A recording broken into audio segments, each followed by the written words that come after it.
मेरे गाजी, मेरे गाजी। आई जब कर वो बला लौट के बिनते ज़हरा, क़ब्र अब्बास पे ज़ैनब ने किया ये नोहा। तो अगर होता तो ऐसा नहीं होता गाजी। तेरी शहज़ादी यूं दर दरना फिराई जाती।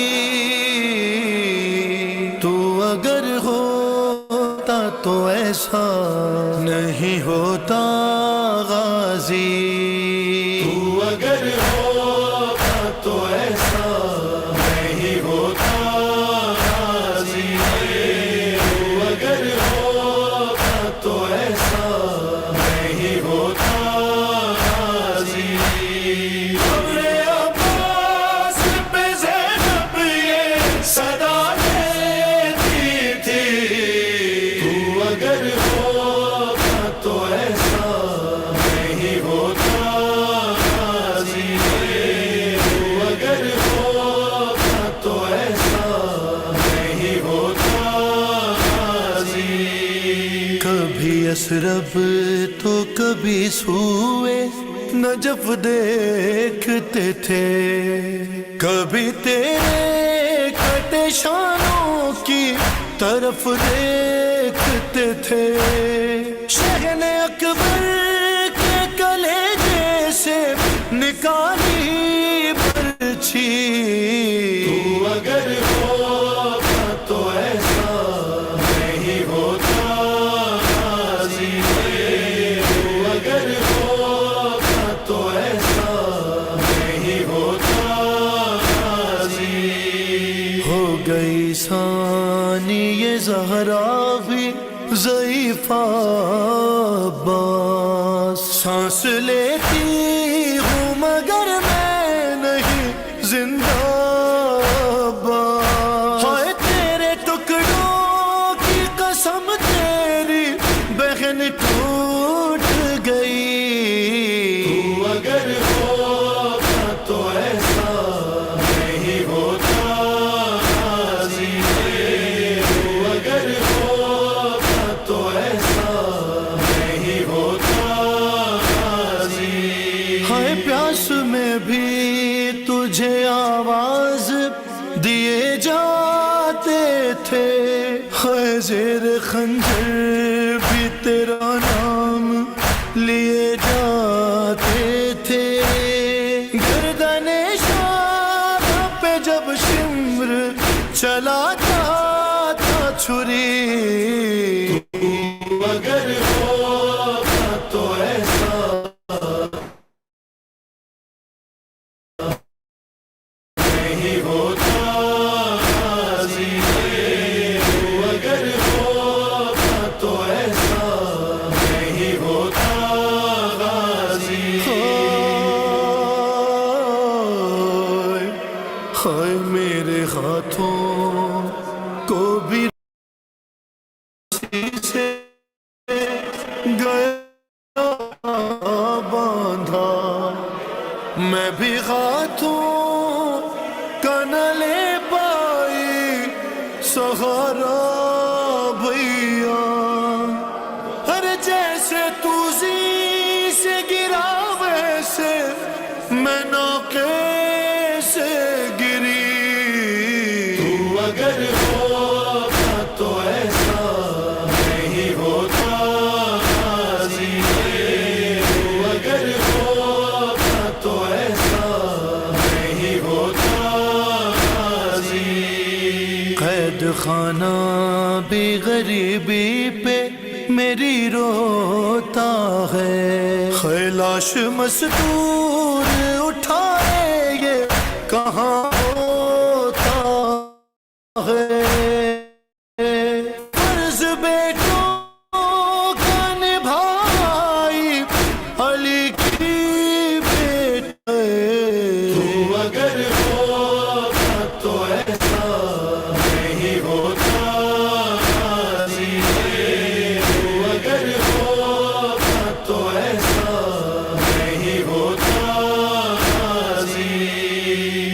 कैसे बतलाऊं वो दरबार का मंजर भैया, खेलता था सारे सरवर से मजलूम के होठों पे छड़ी।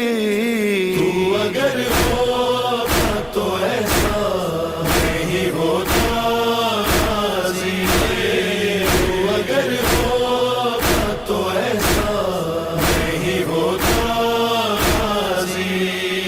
कब्र में चैन से मासूम तुम्हें न दिया,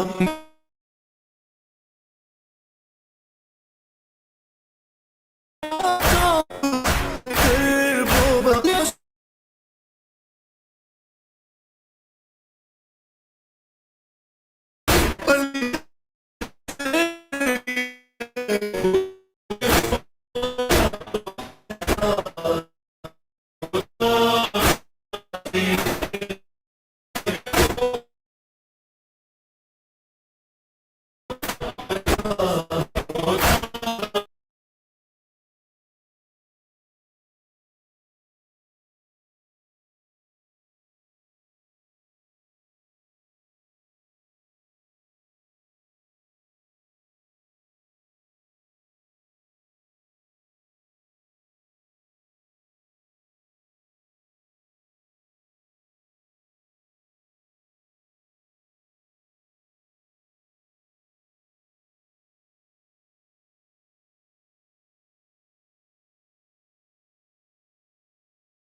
बिस्मिल्लाहिर्रहमानिर्रहीम।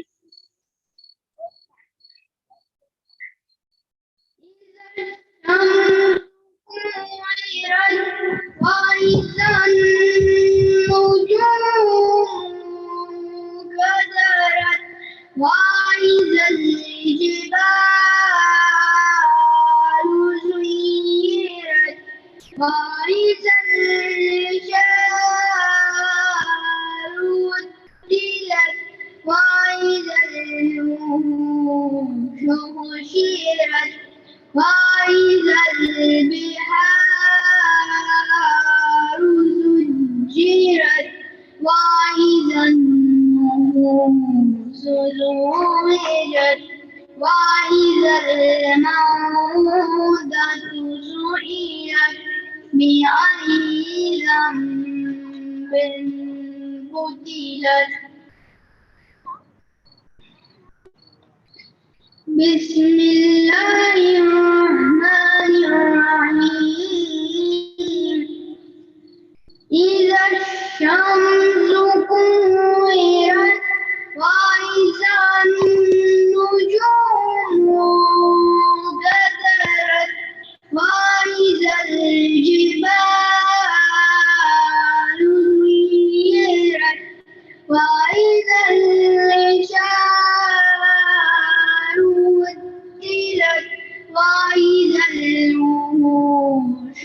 حشرت وإذا البحار سجرت وإذا النفوس زوجت وإذا النفوس زوجت وإذا الموءودة سئلت بأي ذنب قتلت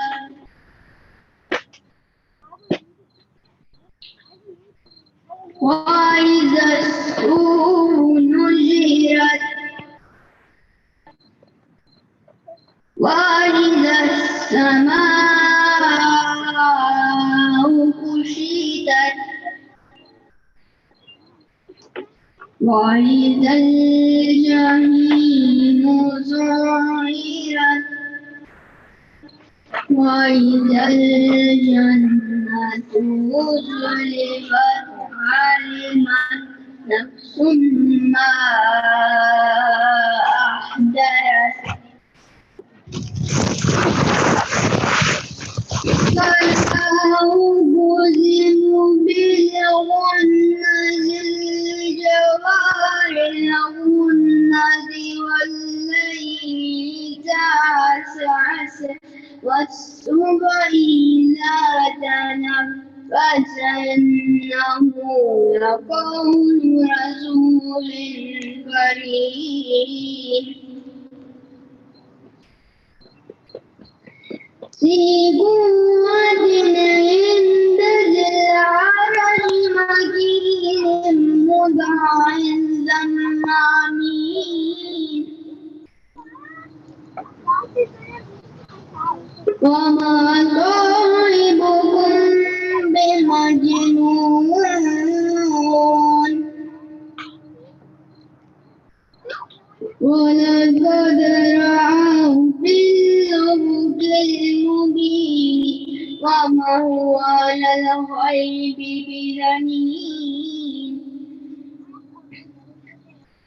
ولقد رآه بالأفق المبين وما هو على الغيب بضنين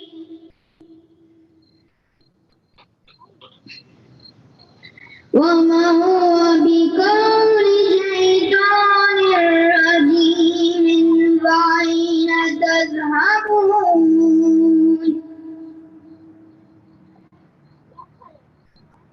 إن هو إلا ذكر للعالمين لمن شاء منكم أن يستقيم إن هو إلا ذكر للعالمين لمن شاء منكم أن يستقيم وما تشاءون إلا أن يشاء الله رب العالمين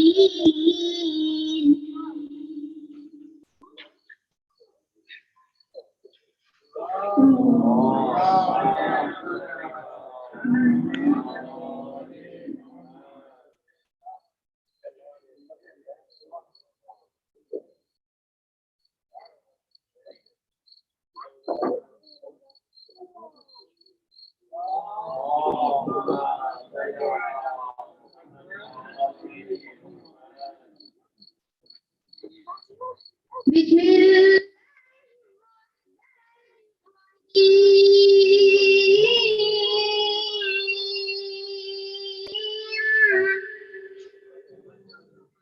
والضحى والليل إذا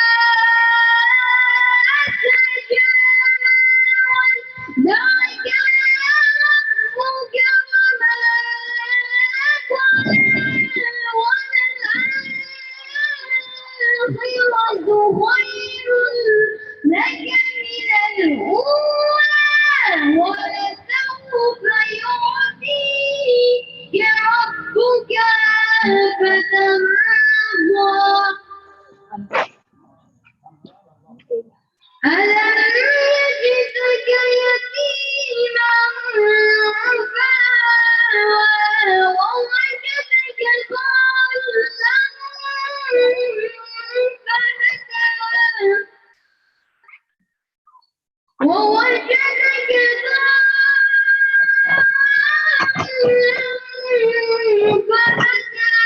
ووجدك عائلا فأغنى فأما اليتيم فلا تقهر وأما السائل فلا تنهر وأما بنعمة ربك فحدث لا إله إلا الله لا إله إلا الله هو الله وهو لله الحمد بسم الله الرحمن الرحيم ألم نشرح لك صدرك ووضعنا عنك الذي أنقض ظهرك ورفعنا لك ذكرك فإن مع العسر يسرا إن مع العسر يسرا وإذا فرغت فانصب وإلى ربك فارغب وإلى ربك فارغب وإلى لا إله إلا الله والله أكبر بسم الله الرحمن الرحيم والدين والزيتون والطور سينين وهذا البلد العظيم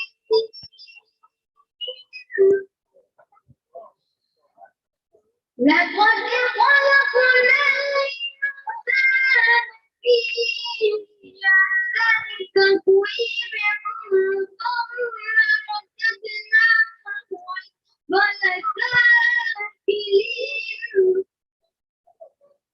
إلا الذين آمنوا وعملوا الصالحات فلهم أجر غير ممنون فما يكذبك بعد بالدين أليس الله بأحكم الحاكمين صدق الله العلي العظيم.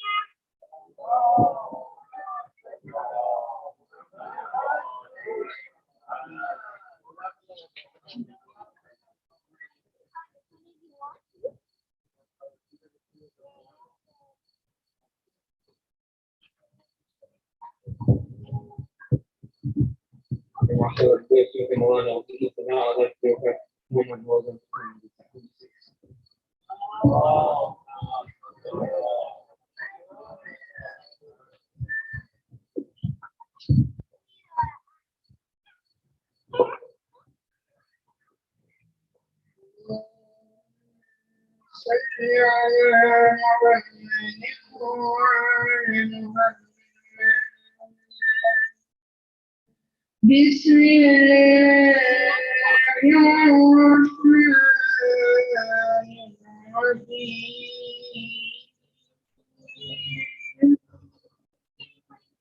عن جابر بن عبد الله الأنصاري عن ثابت الزهراء عليه السلام من رسول الله قال سمعت فعلة قال تعالى يا أبي رسول الله في بعض الأيام فقال السلام عليك يا فاطمة فقلت عليك السلام قال إني أعلم في بلدي فقلت له أعيذكم بالله يا أبا من عوق فقال يا فاترتي ائتيني بالكساء اليماني فوديني به فأتيته بالكساء اليماني فوديته به وسرت عنه إليه وإذا وجهه يتلألأ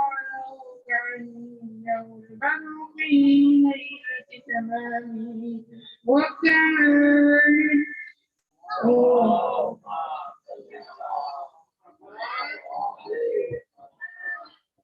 فما كانت إلا سنته عينان ولم يمه سبق قبل وقال السلام عليك يا أمة فقلت عليك السلام يا قرة عيني وثمرة فؤادي فقال يا أمة إني أشهد لله راية طيبة كأنها راية يدي رسول الله فقلت له إن جدك تحت الكساء فقبل الحسن نحو الكساء وقال السلام عليك يا جدة يا رسول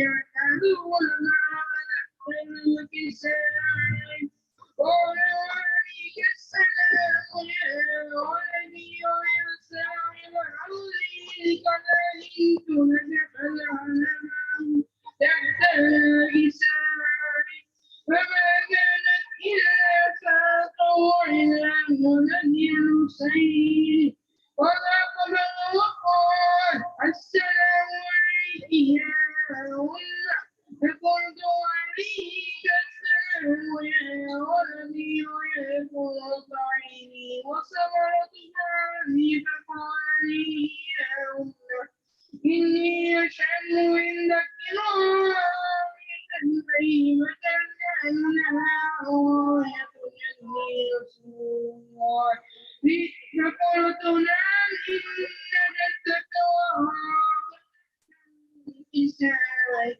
بدل الحسين نحو الكساء وقال السلام عليك يا جدة السلام عليك يا قال تعالوا لي إنه ما تحت الكساء فقال وعليك السلام يا ولدي ويا شرف أمتي عليك فقد ما تحت الكساء فقبل ذلك ولمسني علي بن أبي طالب وقال السلام عليك يا بنت رسول الله فقلت وعليك السلام يا أبا الحسن ويا أمير المؤمنين فقال يا فاطمة إني أشهد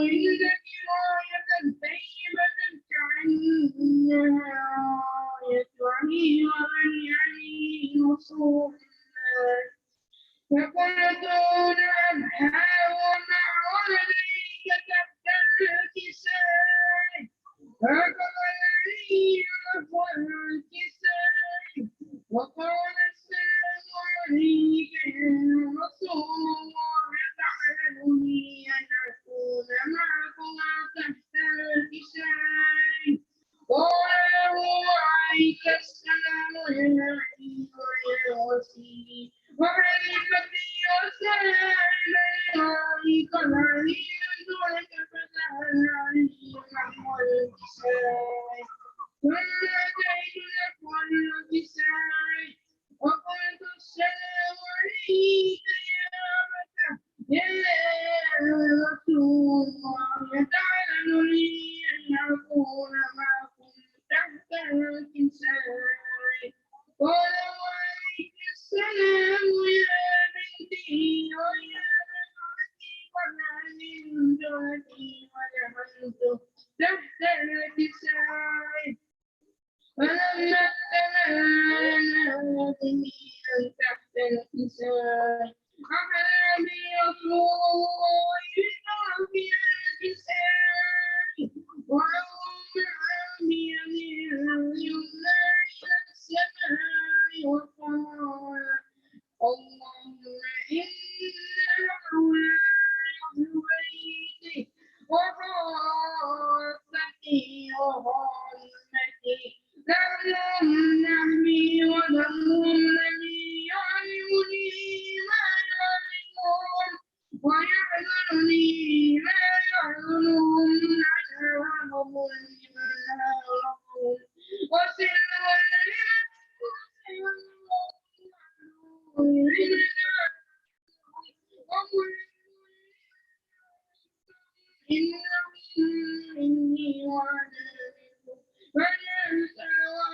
بركاتك ورحمتك وغفرانك ورضوانك علي وعلي وعلي وتغفرهم تكفيرا.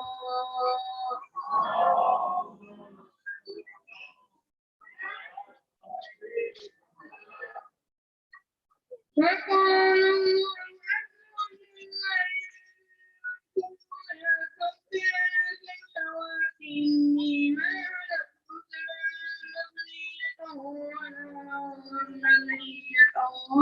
قمرا منيرا ولا شمسا مضيئا ولا فلكا يزول ولا بحرا يجري ولا فرقا يزري إلا في ربتها ولا يعلم إلا حبسة الذين هم تحت الكساء. فقال الذين كفروا يا ربي ومن تحت الكساء. فقال عز وجل وبعد بيت الموت وبعد وصاتهم فاتتهم وربها وبعدها وفتوها.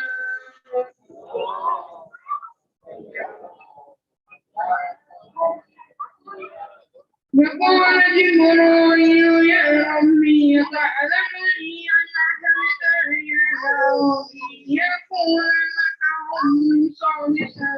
فقال الله لم قد علمت لك فهبت أمين جبرائيل وقال السلام عليك يا رسول الله تعالى العلي الأعلى يقول السلام ويوسف بالتحية والإكرام ويقول لك وإذنتي وجلالي إني أعبدك عملية ولا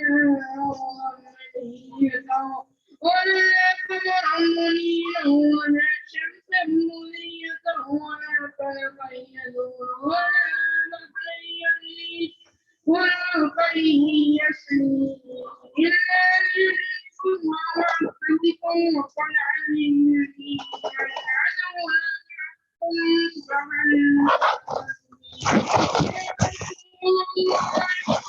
وقال رسول الله عليك السلام يا أمين وحي الله إنه لم قلت فدعاني معنا تحت الكساء. فقال الذي إن الله قد أوحى إليكم يقول إنما يريد الله ليذهب عنكم أهل البيت ويطهركم تطهيرا.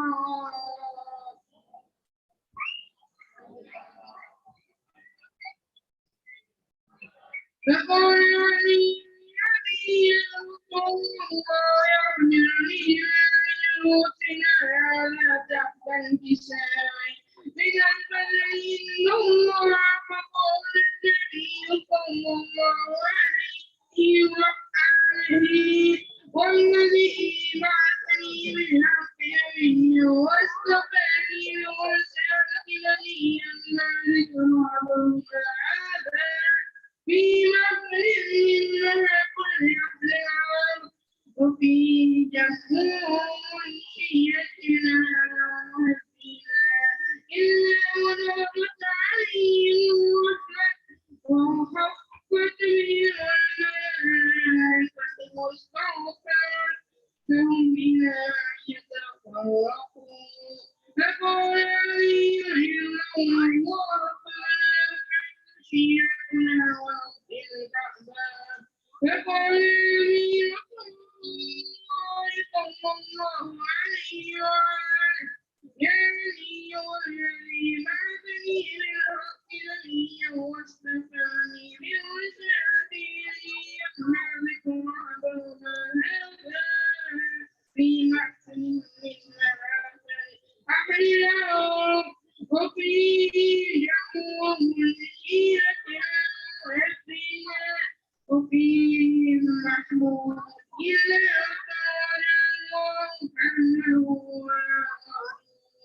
إلا وقدكم وغمه حاجة إلا وقال الله حاجة فقال لي الله وخلقنا وكذلك سنتنا وسجوا في الدنيا والآخرة وربي تعبدون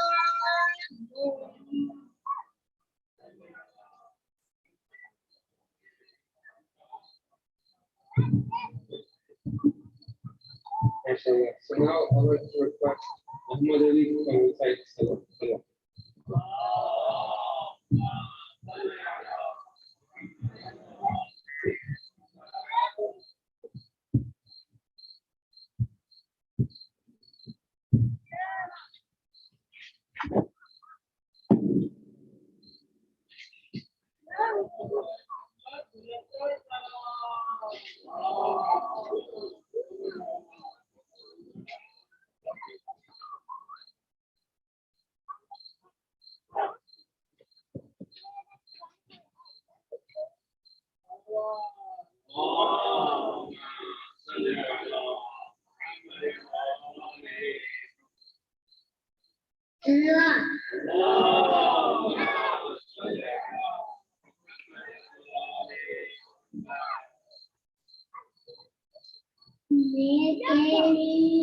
अंधेरा दश्ते बलाहा चल गए खैर ने कुर्ता मेरा चल गया फिर मेरी हमदे कोए कराले मेरे गले लगी रखने लगा बाबा उसमें कानों से उठी मेरी बानियां आन के फूल से पड़ता मेरा दर्द हुआ उसने मुँह पे तमाचा लगाया मेरे दिल से बंधा से फिर मैं चिल्लाई रोके चचा शहर मुझे मान रहा है मेरी मदद कोई न आया बाबा मेरा तीर गई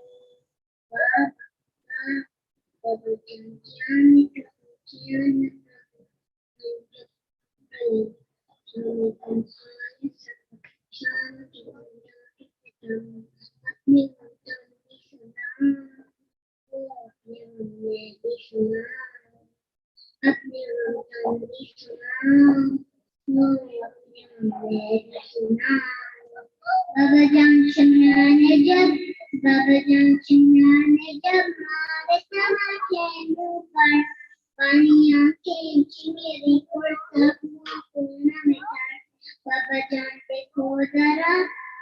जान देखो जरा नीरे सारे मुझे क्या यतीमों पे सितम करता है कोई बशर चलिए को देख के मेरे को हंसे थकाती है और ये सज्जाद के पीछे ही चुप जाती बाबा अपने गलतों की सुनाओ अपने गुनाह भी सुनाओ अपने गलतों की सुनाओ अपने गुनाह भी सुनाओ बाबा जान बाजुम बंदे सबके बंदा मेरा था मेरी संस्कृति कम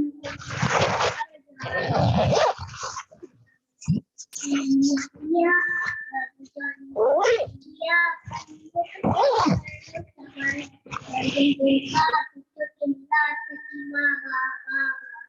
उसने गाती तो जमीन पर नहीं गिर पाती उसने तरह गर्दन में कसी जाती बाबा अपने गमों भी सुनाओ अपने गमों भी सुनाओ अपने गमों भी सुनाओ अपने गमों भी सुनाओ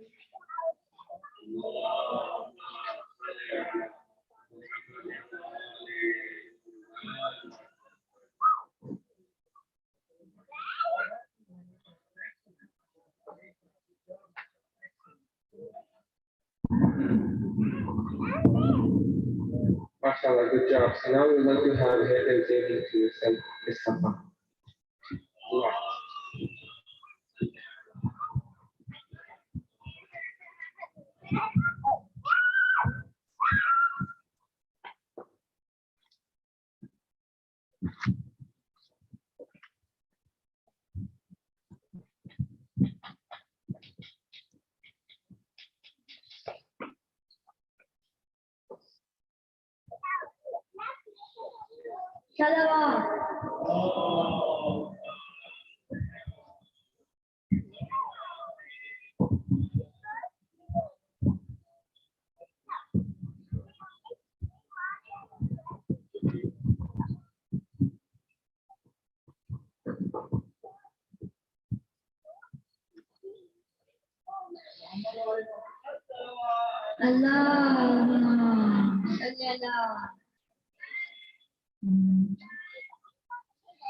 गुजरी जो कथले का से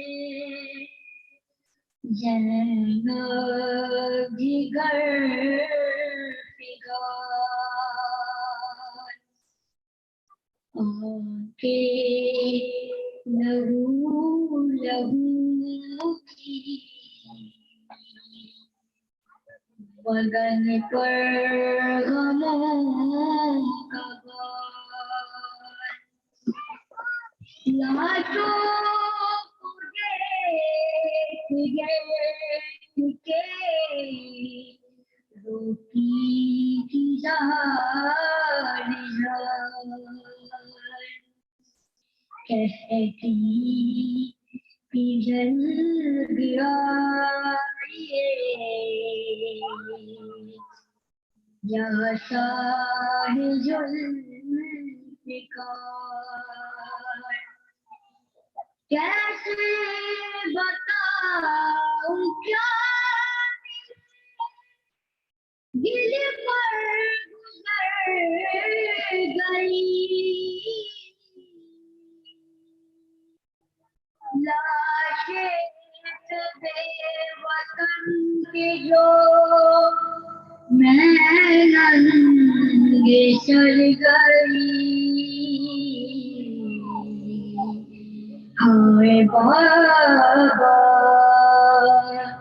गुर्बत में कत्ल हो गया मुझे तुम बेवतन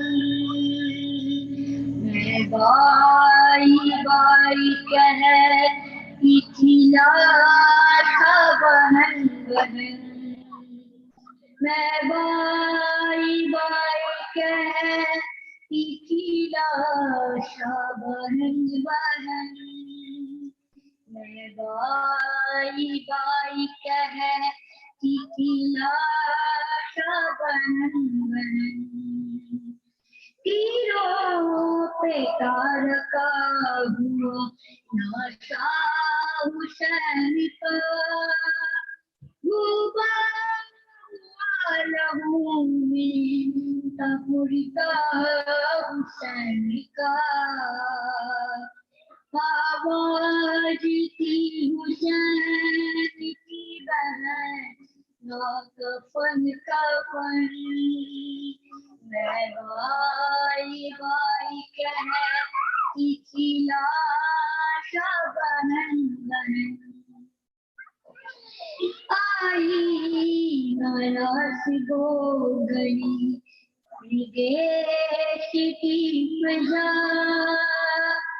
कुर्बान शहीद हो गया नगर उजड़ गया परदेश देश है अपना वतन वतन मैं बाई बाई कहती थी लाशा बहन बहन एक दिन के राग मैंने बहुत कर रुका लिए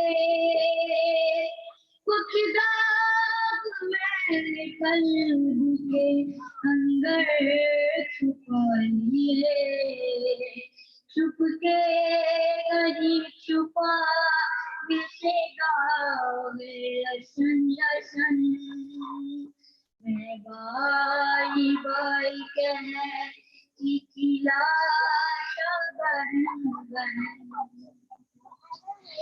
गिरता है बाबू नैनी जो मंजर बताऊं क्या ये जो रखा हुआ हर शहीद का बोलों के बोलिए चिता टुकड़े बदन बदन मैं बाई बाई कह चिचिलाशा बहन बहन बरकी चले जाएगी अकबर में जब लगी बाबा को भी सदा कभी आवाज मुझको दी कहता था सीना ताम के हम छुबन छुबन मैं बाई बाई कह चिचिलाशा बहन बहन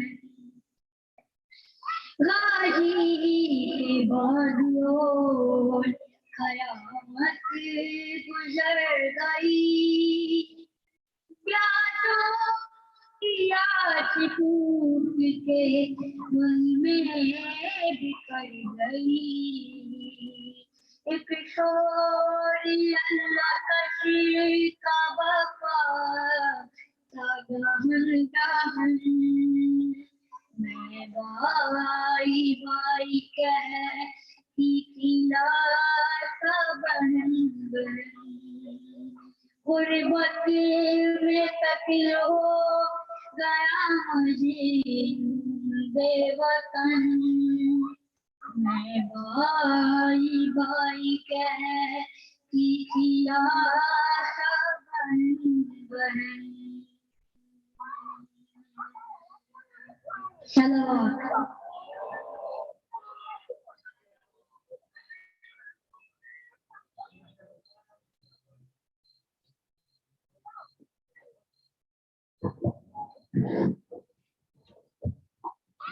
माशाल्लाह जो क्या सुनाई तुम्हारी यूनिवर्सिटी पर पास है खुदा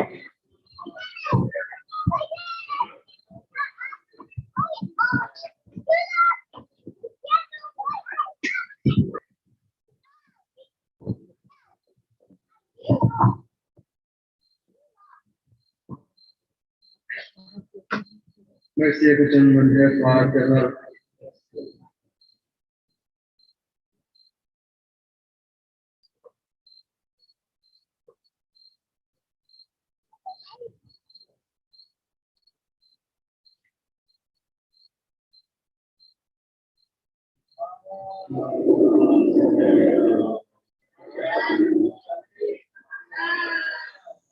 जब शाह को सफर बहुत दिन गुजर गए जब शाह को सफर में बहुत दिन गुजर गए सुगरा को गम हुआ के मुसाफिर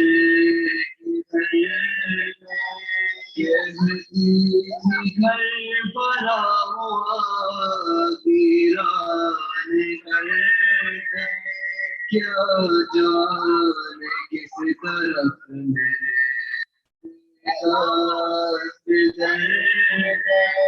मेरे शुभ निस्बत पैगंबर की क्या बचा है कि खत नहीं आया रसीद क्या बचा है कि खत नहीं आया रसीद का परदेसियों के गम में जीने से मुझको याद इस तरफ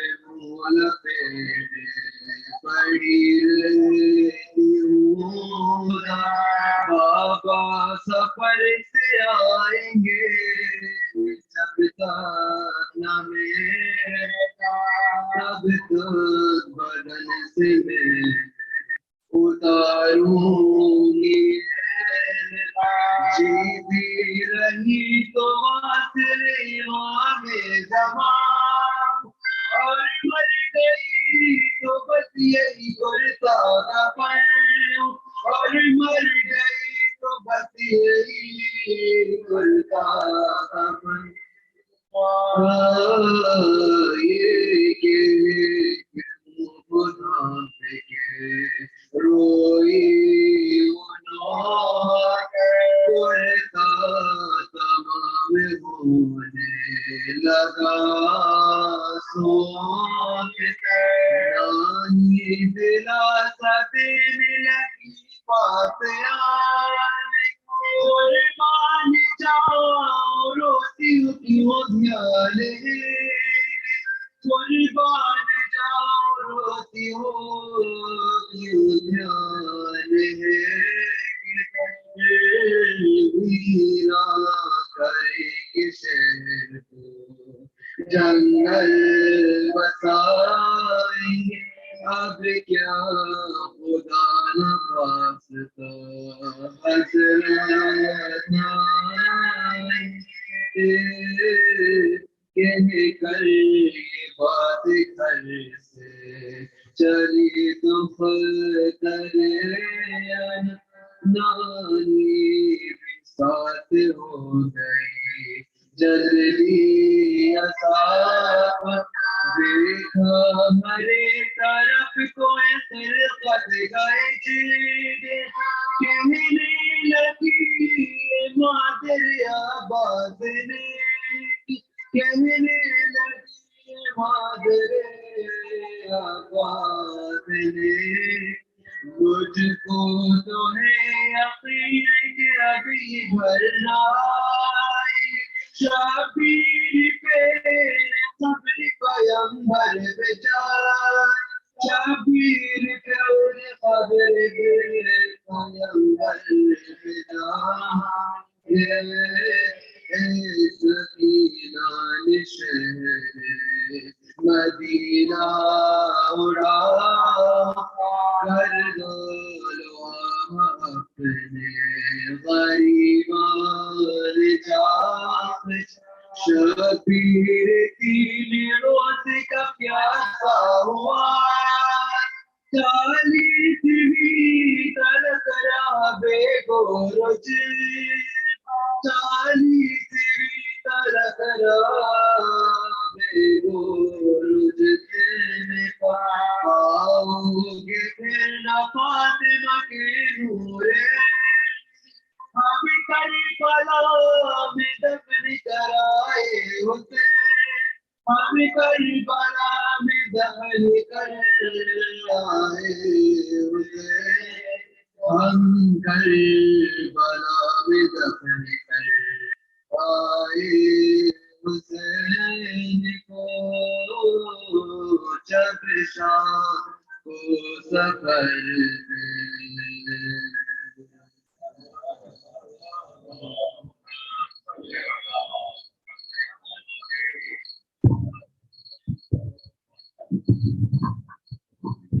So now I'd like to request maybe come and say dua.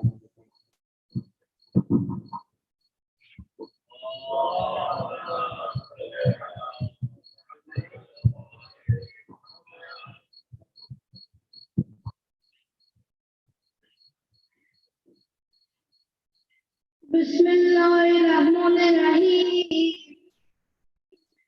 Allahumma salli walika hujjatil hasan salawatika alayhi wa alihi fi hazil subhan fi kulli sa'a wa diyan wa afida wa qala nasra wa jalila la ilaha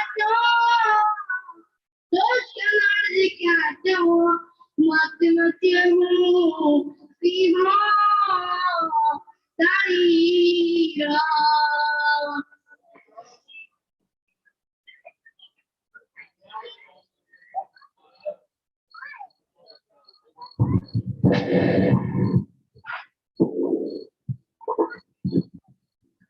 everyone. I'd like to thank all you guys for voting for first annual Majlis for Youth Majlis. Inshallah, next year we'll try to continue this program as an annual program. So next year we'll be doing it on the first Saturday of February 11th. So today, yes, same time. So today I'd like to welcome Brother Ali Raza Husseini to recite the speech, followed by a speech by Maulana Abdullah Wahidi.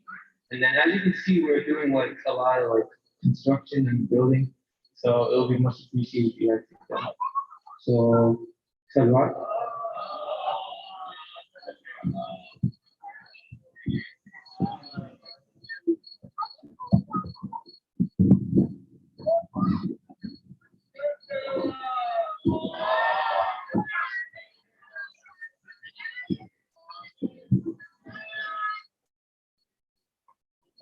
Before I begin, let's recite Surah Al-Fatiha and 3 times Surah Al-Ikhlas for all of our community, my community, all the Shuhada of Islam, Al-Fatiha. Bismillah.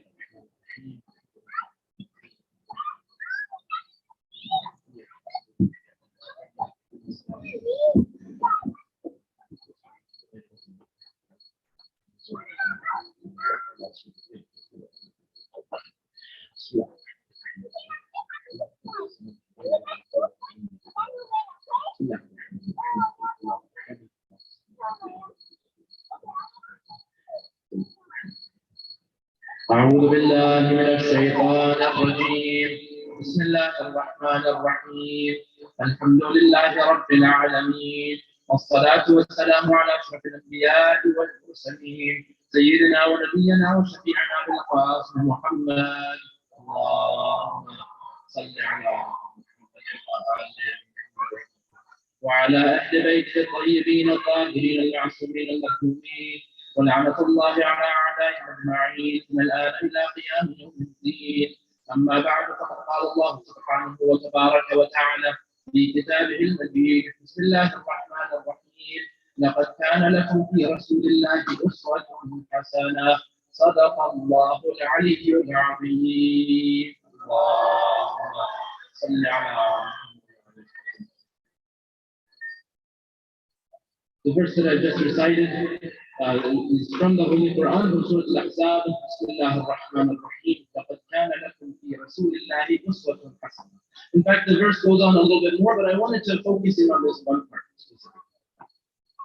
And this means that surely your prophet is a great example. You know, oftentimes when we think about role models, people who are examples for us in our lives, sometimes we may turn to a family member.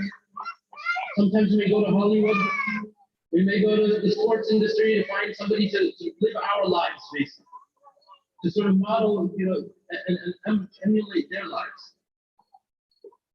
But the Quran is so specific. Allah is so specific in the Quran that He gives us the Prophet as our role model.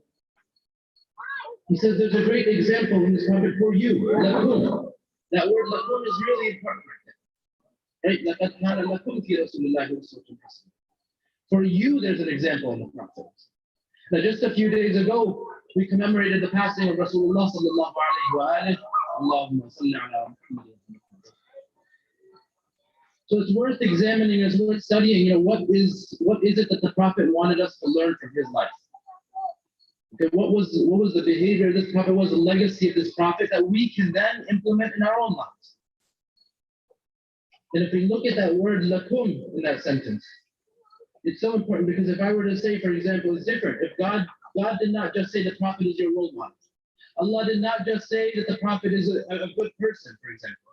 He said he's an example for you. And that means that there's instructions there. God is telling us to follow that example, to take that advice and to implement it in our daily lives. It's one thing, for example, if I were to say that Ali Amir recited a great Quran today. It's different if I say, and Ali Amir is an example of how you read, for you, he's an example for you and how to read the Quran. So two different statements, right? In the first statement, I said, yes, he recited great Quran. He recited the Quran beautifully. The second time, though, I'm saying it's an example for you to follow. I'm giving you instructions now. That's a mandate right there for you to follow that example. And that's the example of the Prophet, that Allah has given us for the Prophet of Islam. He's not just praising the Prophet, but he's saying he's an example for you to follow. That one word lakum makes a big difference here. So what is this example of the Prophet that we should all be following, right? It's worth examining, it's worth taking a look. What parts of the Prophet's life should we be taking in as our own? Well, if you look elsewhere in the Quran, we see another verse where it says, Bismillah ar-Rahman ar-Rahim, وَمَا أَرْسَلْنَاكَ إِلَّا رَحْمَةً لِلْعَالَمِينَ. And what that means is, Allah is addressing His Prophet, and He is saying, O Prophet, we have not sent you except as a mercy to all creation. It does not say, we have sent you as a mercy to all of humanity. It does not say that we sent you as a mercy to all Muslims. We sent you in order to be a mercy upon all creation. So that means a mercy on other people, a mercy on the environment, a mercy on everything, on the animals. Rasulullah is a mercy on everything. That means that in our lives, we have to also follow the Prophet and be a mercy on everybody else and on everything else, on all of creation. That's the example that we need to follow. And to start, that means that we have to stop oppressing other people. We have to stop doing a zulm upon other people. Normally when we talk about zulm and oppression and all of these concepts, we immediately think about what's happening in Yemen, for example, in Palestine, where people are being killed in large numbers, in Afghanistan, for example. We immediately think of those examples, the big examples of zulm and injustice and oppression. But what about the small versions of injustice that we do in our daily lives? When we park our cars so that they're taking up 3 spaces instead of 1 space, we just inconvenience somebody else, that's zulm right there. When we use the bathroom and we make it so dirty that it's not usable for another person, that's zulm right there, we inconvenience somebody else. So even in those small acts, we cut in line, when there's food out in the center, we cut in line, we try to get our food first. You just cut in line in front of somebody else, that's zulm right there. That's the type of thing we have to end. If we're going to follow the Prophet of Islam, who's a mercy upon all of creation, how can we then go on to oppress other people, even in a small way? And it's not just people, right? It carries over to everything. So for example, sometimes we come to the center and we go and look at the grass, and there's plates and cups and napkins and spoons and everything littered across. That's zulm to the environment. The zulm we have to stop as well. We cannot say that we are following that Prophet who taught us and who was a mercy upon all creation if we're not prepared to be mercy upon all creation as well. So then let's take a look then, because one of the areas of the Prophet's life is how he treated other people and how he interacted with other people. And that's an example that we need to take into account within our own lives. That the Prophet was somebody who would acknowledge and say salam to everyone. He would say salam to the young children. He would say salam to the elders. He would say salam to everybody.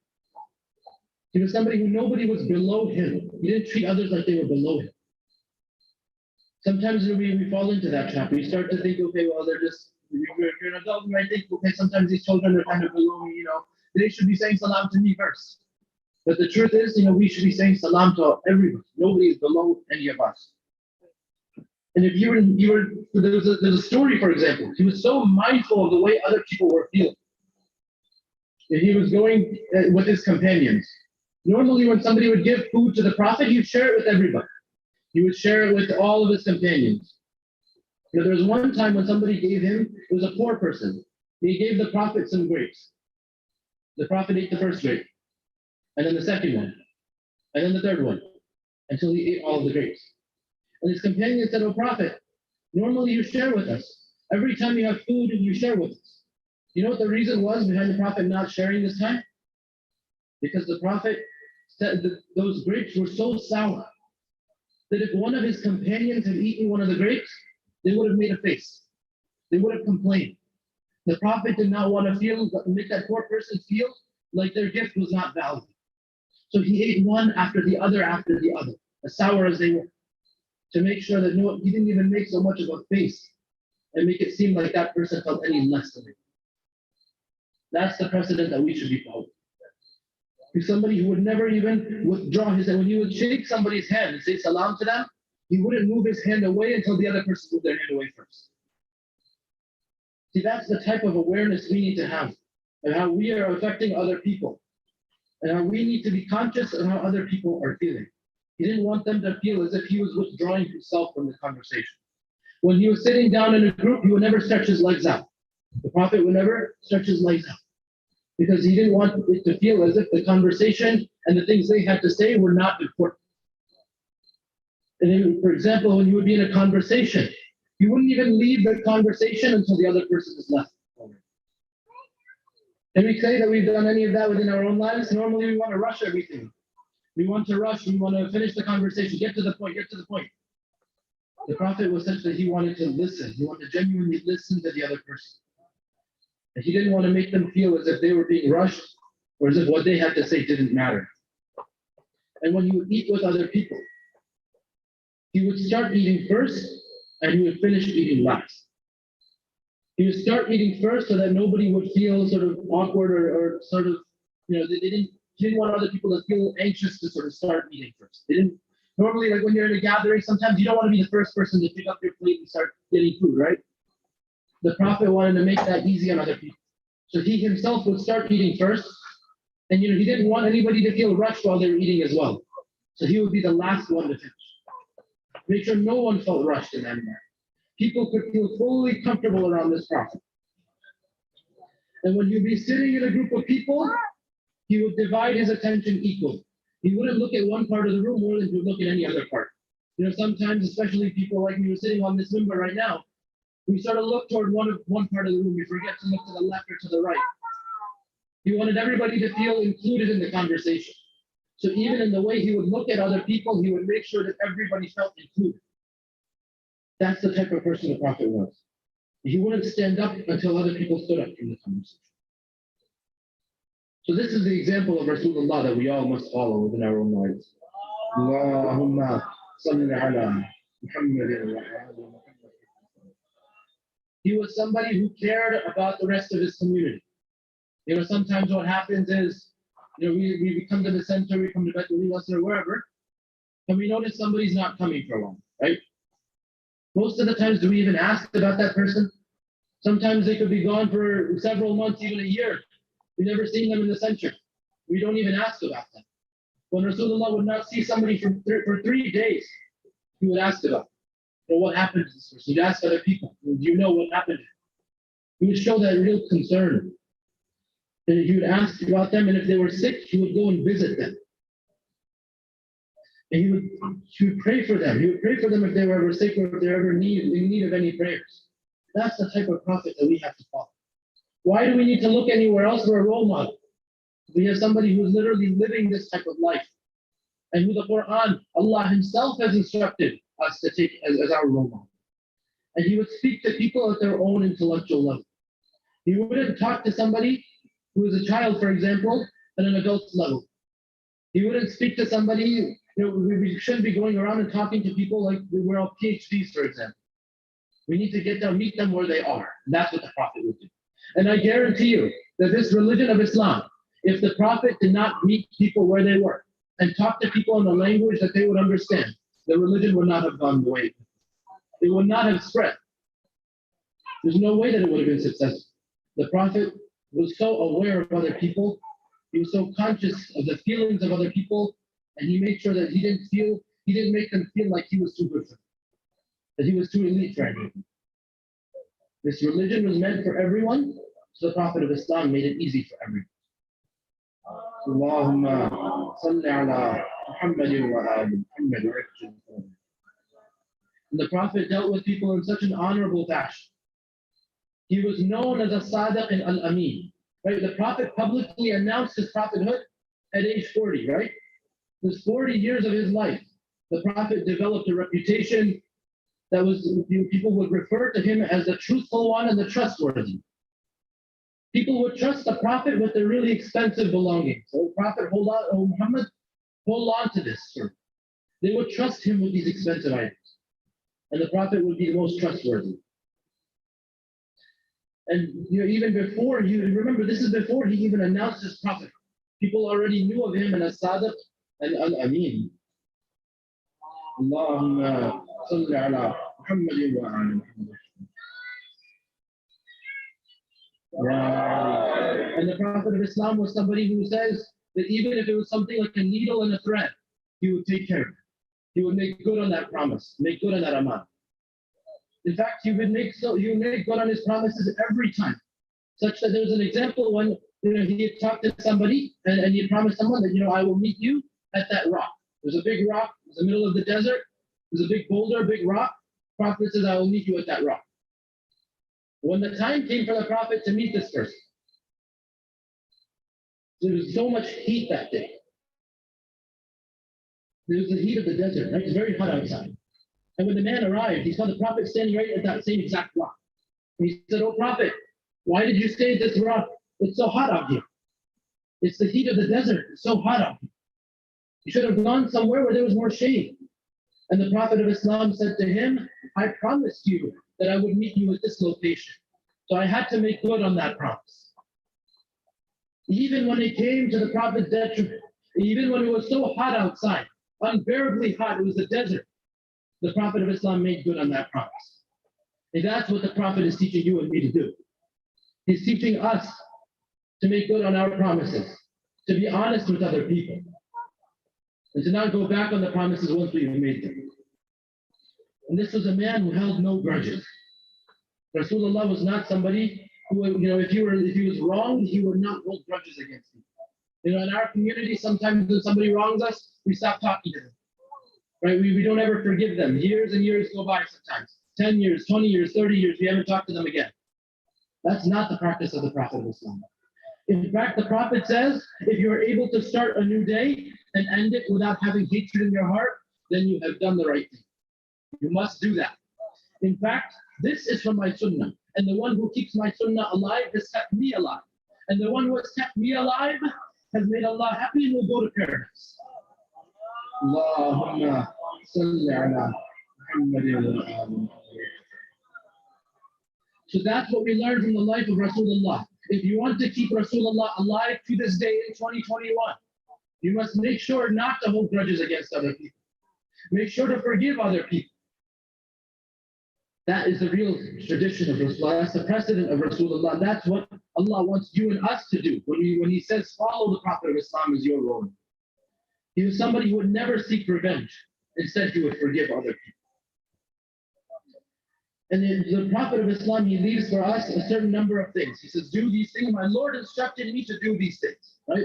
We were talking before about how Allah wants us to follow the example of the Prophet. Now, the Prophet lays out a list of things. Here are the things that my Lord has told me to do. Therefore, we must do, right? And number one is be sincere in private and in public. Now, sometimes what happens is we're a different person around our parents and in our homes than we are out in public at the center. And we're a different person on the center than we are on social media. And we're a different person over there than we are with our friends. Our values change, right? We're not keeping ourselves consistent. The Prophet of Islam tells us that no, your values must stay the same. They should be the same whether you're out in public, whether you're with your friends, whether you're at school, whether you're in the center, or whether you're behind closed doors. That's the practice of Rasulullah, to stay consistent. And now that doesn't necessarily mean that the way you should talk to your parents is exactly the way you should talk to your friends. I'm not saying that to be the exact same, no. But your core values, your core person should not change. That goes against the teachings of the Prophet. And it goes against what Allah instructed the Prophet to do. Because obviously, if Allah has instructed the Prophet to do certain things, the Prophet will do it every time. And number two, forgive the one who wrongs you. Right? We were just talking about holding grudges. We were just talking about not forgiving people. And in fact, if we don't forgive people, we don't let go of those grudges, it'll end up hurting us more than it'll hurt the other person. I promise. And we like to play these games. Sometimes, if somebody wrongs us, not their friend anymore, next day we're best friends. The day after that, we fight again. We were not friends anymore again. We go back and forth. And that's not what the Prophet of Islam teaches. He says, forgive your brother or sister when they harm. In fact, he says, make 70 excuses, right? How many excuses do we make for other people? We usually jump right into an accusation. We don't even make a single excuse for the other person. The next thing that is listed there is give the one who deprives me. So respond to the bad things people do with good things. Right? A lot of the times, for example, somebody says a curse word at me, for example. What we tend to do is we tend to curse them back and use an even worse word. We tend to respond in kind and a little bit more. We do just as bad as what they did, a little bit more. Rasulullah says no. The answer is we must do good to them instead of them. And the next thing that the Prophet says that Allah Himself instructed him to do is to rebuild the relationships with the ones that have cut him off. That's why, in Islam, it is actually a sin to cut off one's family members, to cut those ties. It's one of the great sins. And it's one of the great rewards, a great sawab, to rebuild those relationships. That's what Rasulullah teaches us to do. Like I said before, sometimes 10 years go by, 20 years go by, 30 years go by. And we don't ever talk to that family member or that person in the community. Sometimes that happens. And Rasulullah is saying that is not of his sunnah. That is not those things that will keep the Prophet of Islam alive today in 2021. Because like it or not, we are the ambassadors of this Prophet and this deen in your everyday life, whether you're at school, whether you're at work, whether you're at the center, whether you're outside, no matter where you are the ambassador of this deen. And the truth is that there are enough people out there who have never met Muslims before, never had a single interaction with a Muslim before. You are their first impression of what it looks like to be a Muslim. So that means that we have to follow the example of the Prophet. What better example is there than this Prophet? And that includes things like rebuilding those relationships. And the next practice that Allah has instructed His Prophet to take up is that his silence should be in thought. Sometimes, we like to hear the sounds of our own voices. We like to talk.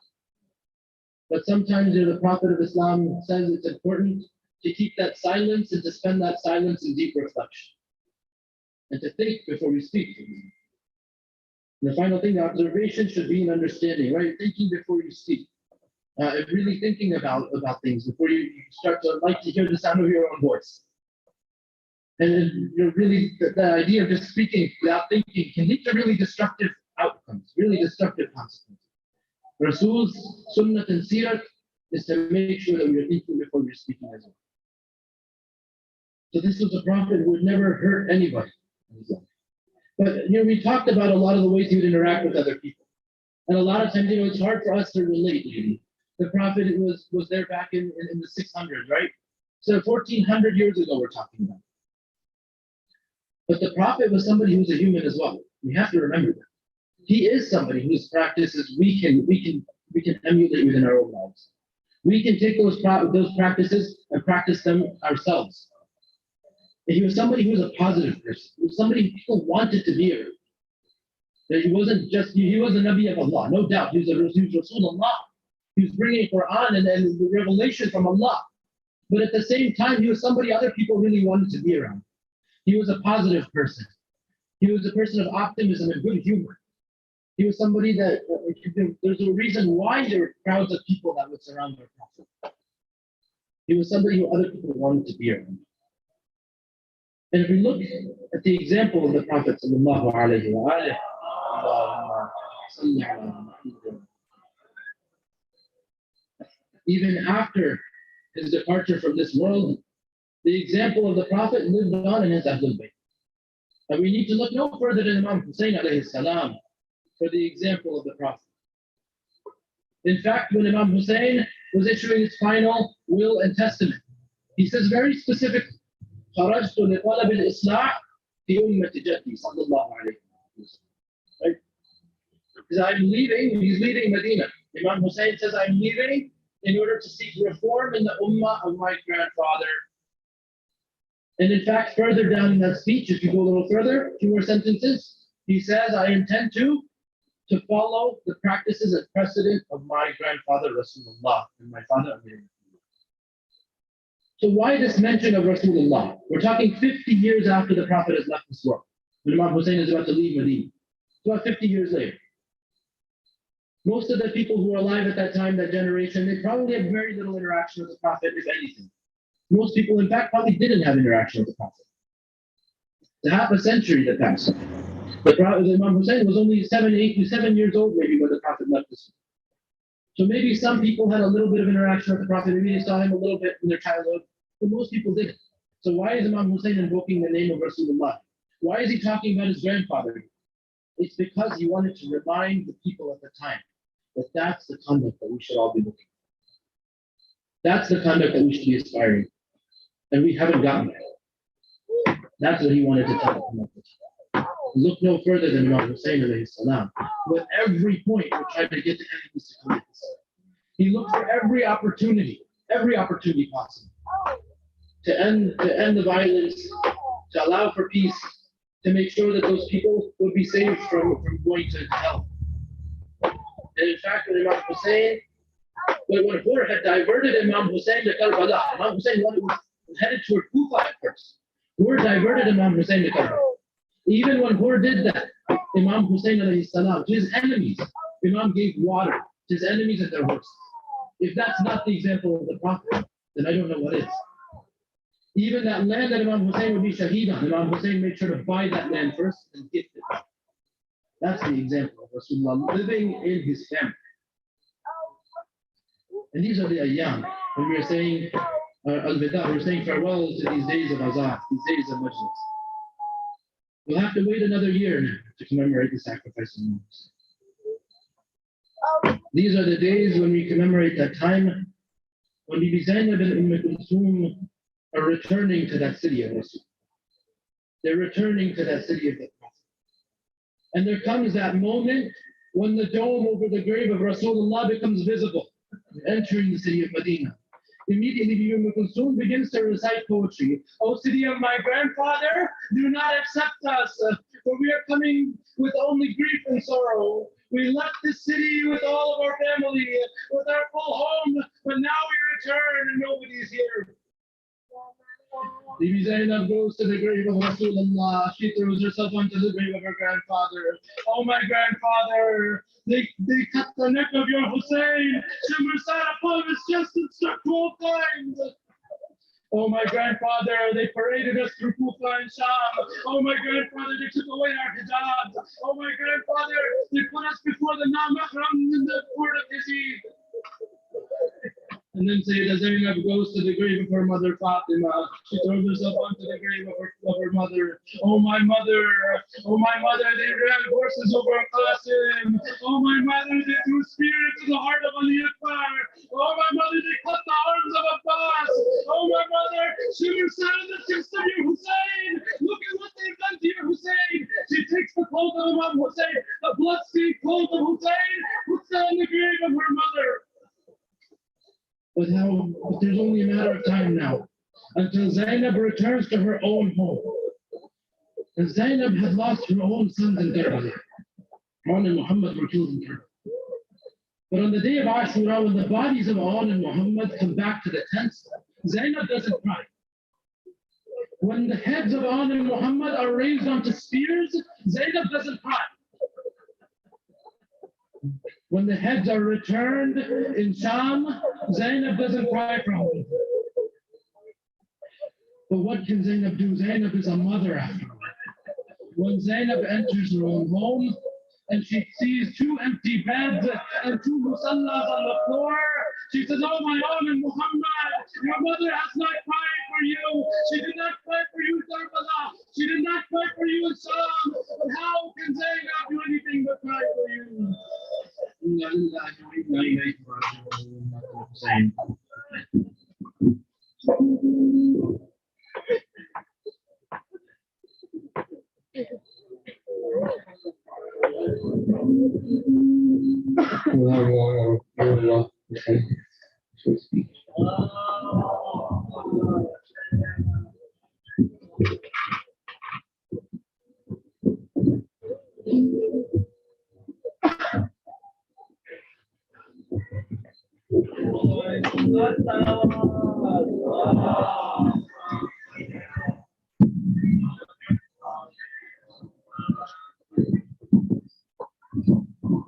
أعوذ بالله السميع العليم من الشيطان الرجيم. بسم الله الرحمن الرحيم. ولا حول ولا قوة إلا بالله العلي العظيم. حسبنا الله ونعم الوكيل، نعم المولى ونعم النصير. رب اشرح لي صدري ويسر لي أمري واحلل عقدة من لساني يفقهوا قولي.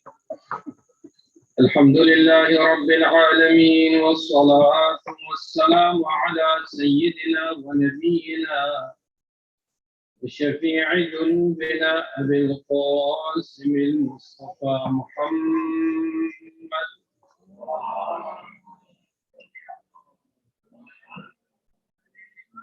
وعلى ابن عمه وخليفته وإمام افترض الله طاعته على العالمين، مولانا وسيدنا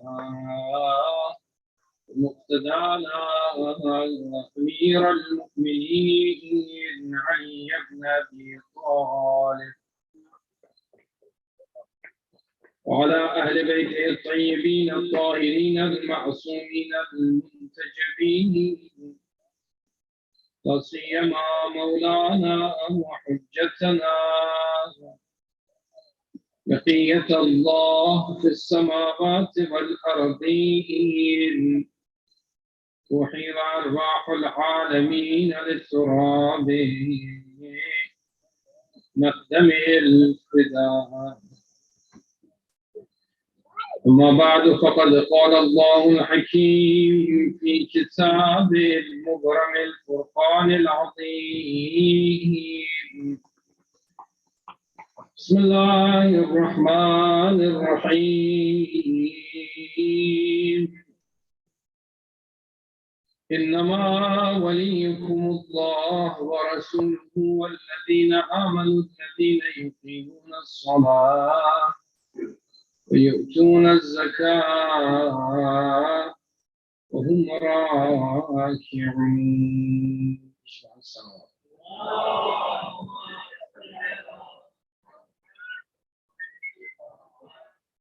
Respected brothers and sisters, Assalamu alaikum jami'an wa rahmatullahi wa barakatuh. MashaAllah, my brother Husseini, he gave a beautiful speech and he talked about the very important qualities of Rasulullah sallallahu alayhi wa sallam. And I'm very glad, alhamdulillah, we have a brother like him among our youth to give a speech from your own and your friend, your age. It's a big honor, inshallah. May Allah subhanahu wa ta'ala give us the tawfiq to give them more opportunities, inshallah, to come to these majalis and give speeches. Jazakumullah khairan. One of the important reasons of our creation that Allah subhanahu wa ta'ala mentions in Surah Al-Quran, He says, وَمَا خَلَقْتُ الْجِنَّ وَالْإِنسِ إِلَّا لِيَعْبُدُونَ. The reason that we have been created is the worshipness of Allah subhanahu wa ta'ala. What does worshipness mean? As we see at the beginning of Surah Mubarak Al-Baqarah, Allah subhanahu wa ta'ala, when He wants to teach you how to attract people to Islam, He says, يَا أَيُّهَا النَّاسُ اعْبُدُوا رَبَّكُمُ الَّذِي خَلَقَكُمْ وَالَّذِينَ مِن قَبْلِكُمْ لَعَلَّكُمْ تَتَّقُونَ. He says, all people, I mean, it's an announcement, it's invitation from Allah subhanahu wa ta'ala to the people. He says, اعْبُدُوا, worship Allah. That means worshipness of Allah subhanahu wa ta'ala is the first reason of our creation. We have been created just because of the worship of Allah. It's just like there is something that's mandatory and we have to do that.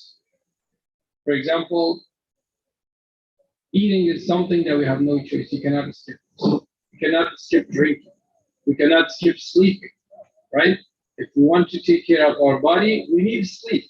If we don't sleep for 3 days, 2 days, I don't think if we're going to be alive or we're going to be healthy. So ibadat is exactly like that. Without ibadat, we cannot survive. So that's why Allah subhanahu wa ta'ala mentions وَمَا خَلَقْتُ الْجِنَّ وَالْإِنسَ إِلَّا لِيَعْبُدُونَ. And now there's a question, what does ibadat mean? When do we have to start it? It's all the questions that it's coming in your mind. Allah subhanahu wa ta'ala, when He talks about the creation of the human being, in Surah Mubarak al-Mu'mineen, He says, when at the end, when He talks about mudgha, for example, nutfa, and all those things, at the end He says, Tabarakallahu ahsanul khaliqeen. At that point, Mufassirin says, when Allah subhanahu wa ta'ala created our body, He created our spirit to ruh. So the ruh is connected to our body.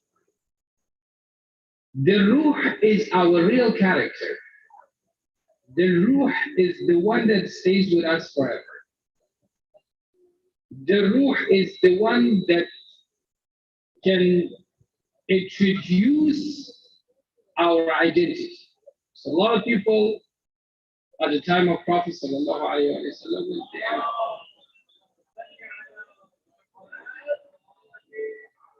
when they converted to Islam, they would look at the tribe, they would look at the reputation, the people's wealth, all those things. But Prophet ﷺ invites Bilal next to himself and he says, this is my companion. All those rich people, all those famous people, the people who were even related to the Prophet, they asked this question, how come this is happening? And Rasulullah says, Inna akramakum, ayat of Quran says, Inna akramakum inda Allah. Just because of his piety. And what is the piety? The piety is not related to our physical action. It is related, but it's not related alone. That means, if I pray like 1,000 of rakat namaz, but as an exercise, it's not going to be accepted by Allah. So praying itself is not valuable without a spiritual meaning. Going to the ziyarah of Imam Hussein alayhi salam. Some people go to the ziyarah. When I was there with the group last year, 2 years ago, some people will go to shopping all the time. And then instead of going to the ziyarah, I don't take advantage. In the morning when I was calling people to go to the ziyarah, only 2-3 people was going with me. That was the time of the ziyarah. That was the time that you could feel the angels, the malaika. You could feel them if you go to Bayn al-Haramain. But they would sleep. Some people would even do their namaz qaza. They wouldn't even pray in the morning. I was knocking each doors, please wake up. There's a morning prayer, you have to pray. And they were sleeping. And they came to Karbala. Same thing happened when I went to Hajj. Some people look at these ziyarat as a picnic. They just go over there to enjoy and then have some good feeling with a group and then coming back, but nothing happens. No changes in their character, no changes in their personality. So this shows that they only go to Imam Hussein alayhi salam physically. It's not gonna happen. If we come even to this place, this holy place, physically, we actually did not do anything. But if we come with the niyat, with a pure niyat, with the good intention, and you feel your imam and you feel that this house is the house of my imam, and any place that I can look, imam is there. If you are at that point, then you wouldn't stop yourself from helping this place. So this is a question that, what is my level? I only know my level. Because Allah subhanahu wa ta'ala says, Inna Allah alimun bidhat as-sudur. The dhat as-sudur, the real personality that the person has, only Allah subhanahu wa ta'ala knows. No one knows. None of you know me exactly who am I. Only Allah knows me and I know myself. So this is important. So when you know yourself, make sure be straight with you. Be the right person. Because anyways, Allah knows that who you are. So our ziyarat must be mixed with the spirituality. If it's not mixed with the spirituality, it's not going to be valid. Even we get the thawab. Some people recite Quran because I've been teaching Quran alhamdulillah, for 27 years.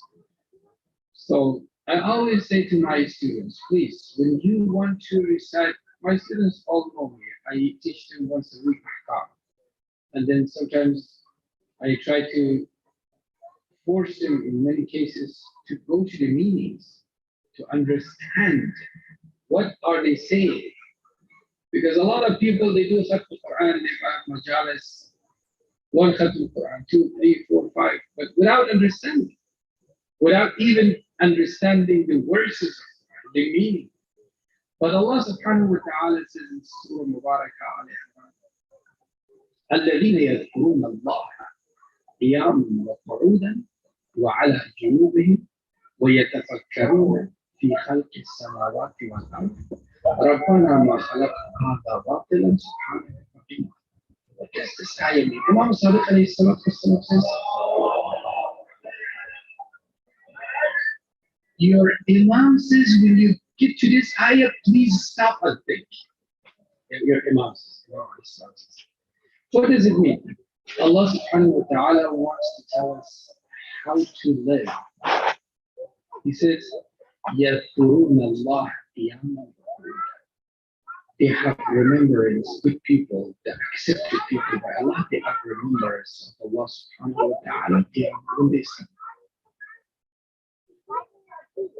One dhikr is just taking tasbih. We take the tasbih and say subhanallah, alhamdulillah, Allahu Akbar, salawat. And although these are the zikrs, good. But is Allah talking about this dhikr? Is Allah subhanahu wa ta'ala talking about taking tasbih and saying the dhikr? Is this the one that Allah means? No. Allah subhanahu wa ta'ala has two dhikr. One dhikr is lisani, lisan. Lisan means like verbally we say something. A lot of people, you say, like at the time of Imam Hussein, they would submit themselves to Imam Hussein. They wrote thousands of letters from him. And they invited Imam. They stumped the letters. And they said, we're waiting for you. Verbally, with writing and everything, they invited him. But when Imam alayhi salam would need their presence, their physical presence, and the spiritual presence at the day of Ashura, only 72 people, or some cases, some books say 80. So most popular is 72 people. Only 72 people stayed with Imam. The rest left. Don't you think that they were not Shia? They were Shia. Some of them were scholars. Some of them were scholars. Some of them were representative of Imam. Representative of Imam. See how important. Sulaiman al-Surad al-Khuzai was the one that Imam alayhi salatu wasalam was sending letter to him directly. Anything he was doing, he was getting permission from Imam. He was at the highest level at this time. Qazi Shurai, he was the one that, he was the judge between Imam Ali alayhi salam and the Jewish men. They were not regular people. They were so knowledgeable. They were so famous. But at the day of Ashura, they proved that all they were saying it was verbal submission. It's not enough. So if I go to Karbala and I come back and I don't see any changes in me, still I backbite against the Muslim brothers. Still I look at the haram. Still I think about haram. Still I feel like I am the same person. That means my Karbala was not accepted. It means I'm rejected. Someone came to Imam Sadiq. He says, Ya Rasulullah, I pray on time. I try my best to pray correctly without any mistake. I fast, I do my Islamic obligation everything perfectly. But how should I know that if they are they accepted or not by Allah? Are they accepted or not? What is the sign? How should I know? Imam alayhi salam smiles at him and says, look at yourself. Do you see changes in yourself or not? Some people with only 1 minute saying something, this person can lose a lot of spirituality. That's why Rasulullah sallallahu alayhi wa sallam says, Man ata mu'mina. This hadith is very important. This hadith is actually telling us how to live and where are we. Man ata mu'mina. ولو بشطر كلمة جاء يوم القيامة مكتوبا بين عينيه آئسا من رحمة الله. What does it mean? It means if someone bothers a mu'min brother with one word, بشطر كلمة, not even a word. Some people, they don't say anything, but with their reaction, they disrespect someone. Just that. And he breaks a mu'min brother's heart with saying something, with a bad word, with something naham or something. Rasulullah sallallahu alayhi wa sallam says, at the day of judgment, they will come across with Allah subhanahu wa ta'ala, while Allah subhanahu wa ta'ala writes on their forehead that Allah takes his blessing away from this person. See how important my brother saying, inshallah. He just said, Rasulullah was always quiet. He was not so mu'min always tries to be careful. He tries to be quiet. He does not talk a lot. Because more we talk, more mistake we make. Yeah, but if you talk about something good, riwayat, Quran, hadith is not a problem. But some people, they waste their time on the phone for hours and hours sometimes. Especially after the phones. Before the phones were charging, so the people were not talking a lot. But now the phone is unlimited. Unlimited talk, text, and internet. So now actually, but it's easier because now the people know that they're not going to be charged. Before they were being charged. When you charged, somebody told me he was about 100 years ago, 100 years old, and he told me what they say is if the people get charged for what they say, nobody will talk. You know, like when they sometimes if they attend to a class for free, for example, that class is kind of boring for them because the parents did not pay anything and they say, you know what, it's okay, my kids are going and coming. But when they pay, they remember the time. So they remember the time like, okay, this is the time, okay, this month I made a payment for my class and now my son is having class at, for example, 5 p.m. So I want to make sure he attends the class on time. Or for example, when you buy a car, that car is very important. Because you pay every month you make a payment. So you don't try to make an accident or anything like that. These things are showing that the human being sometimes do a lot of mistakes just because they're free. But one of the things, that's why Islam is having some obligation for you. That's why Islam talks about this, talks about zakat. Because if we own everything 100%, we don't give it back, then the life will be so beautiful for us, and we don't want to leave this again. We want to live to this world forever. So here, spirituality is the one that Allah subhanahu wa ta'ala talks about when we talk about ibadah. So if you actually wake up in the morning, or I wake up in the morning and I pray like this, that means I'm still tired, I'm not fresh. But if I wake up on time, even 5-10 minutes before, and I pray to Allah, and I talk to Allah, and I felt so good.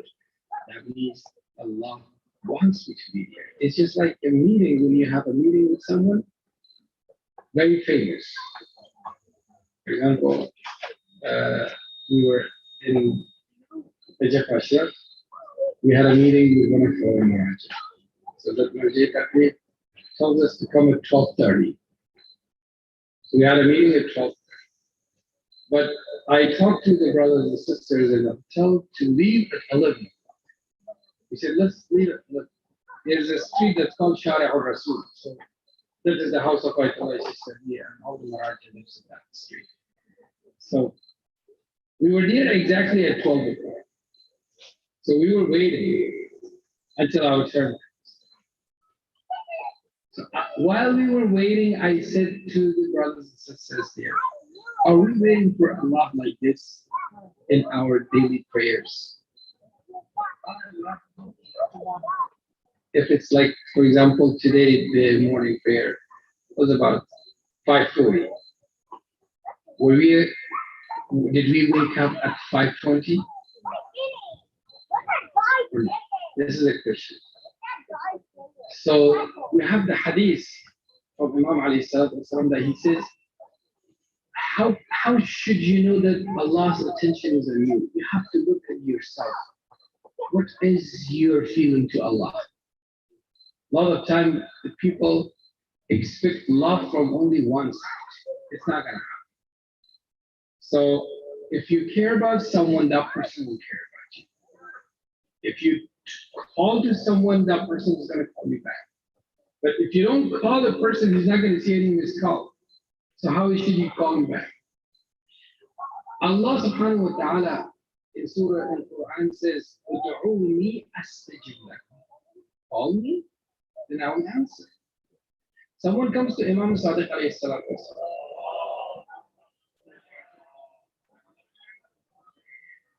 He says, Ya Rasulullah,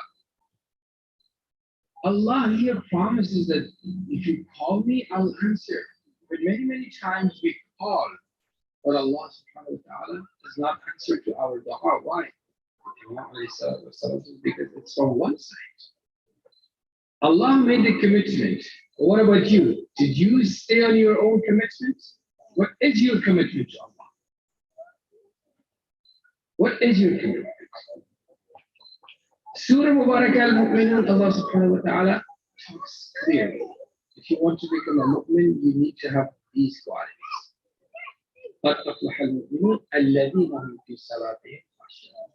They are humble when they pray. And praying, as I said in the other ayah of Surah Mubarak al-Imran, is not only these 5 time prayers. Praying, zikri Allah, remembrance of Allah subhanahu wa ta'ala is in every moment of our life. الَّذِينَ يَذْكُرُونَ اللَّهَ قِيَامًا. When they stand up, they remember. وَقُعُودًا. When they sit down. وَعَلَى جُنُوبِهِمْ. On their sides. وَيَتَفَكَّرُونَ فِي خَلْقِ السَّمَاوَاتِ وَالْأَرْضِ. And they always think about the power of Allah and the creation of Allah subhanahu wa ta'ala. That means every moment of our life. Someone came to us Tabatabai, one of our great Maraji, and Azataytullahi, Hassan Zadeh Amuli, that he just passed away. He was one of the greatest scholars. I met him personally like about 20 years ago. He was a different person. He is the student of Ayatollah Azif. Someone went to him and he said, give me an advice. I want you are the Mufassir of Quran because Al-Mizan, Tafsir Al-Mizan is written by Ayatollah. He says, yes, I give you an advice. His advice is this ayah of Quran. Alam ta'alam bi'anna Allah. Just remember that Allah is watching you. If you go to that level, that you understand 100% that Allah is with you now, so you will never think bad. You will never look bad. You will never listen bad. You will never be jealous. You will never be greedy. you will never do anything wrong. You try to do everything perfectly.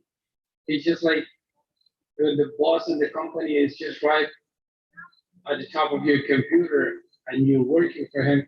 So you're not gonna answer the phone, right? You're not gonna text no one because that's the time to work. So like when we want to make sure that Allah subhanahu wa ta'ala accepted our ibadat or no, we have to look at our amal. What do we say? Do we bother people with what we say? Are we careful about our spending? Because spending is something that Allah subhanahu wa ta'ala will ask at the day of judgment. من أين اكتسب وفيما أنفقه. We will be asked of where did we make our money and where did we spend it. That's important. Where did you spend your money? Allah asks you. The halal one, not the haram one. The halal one, not the haram. Even the infaq that we do, the infaq will not be accepted from haram. Someone came to the masjid many years ago and he said to me, Sayyid, I play lottery, but I just do the lottery for the intention of winning, inshallah. When I win, then I give it to poor people. I said, my friend, let me tell you the story of Imam Sadiq alayhi salam.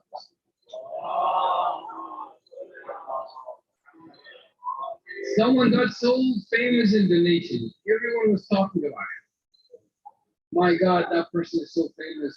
He's so, he donates to everyone, to the fuqara, to the masjid. So Imam alayhi salam said, come here. I want to ask you, how did you become famous? You're not a rich person. That where do you get these monies from?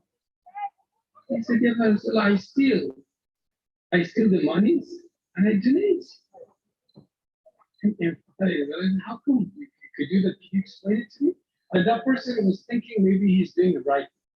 So he said, Ya ibn Rasulullah, Allah subhanahu wa ta'ala says, Man ja'a bil hasanati falahu ashra amthalaha.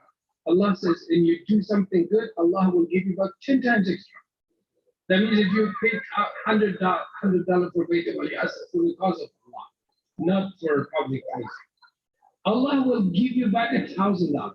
This is the promise that is in the Quran. It's written in the Quran. And we don't have any doubt that Allah's Quran is 100% accepted by Allah. Then, so he said, okay, Ya Rasulullah, I steal something and Allah says in the Quran, when you do something wrong, we just punish you one time. But when you do something good, He will give you back 10 times extra. So for example, I'm telling you, for example, I steal $4, so I commit 4 sins. When I donate it, I get back 40 sawab. So when I minus 4 from 40, still 36 is left for me.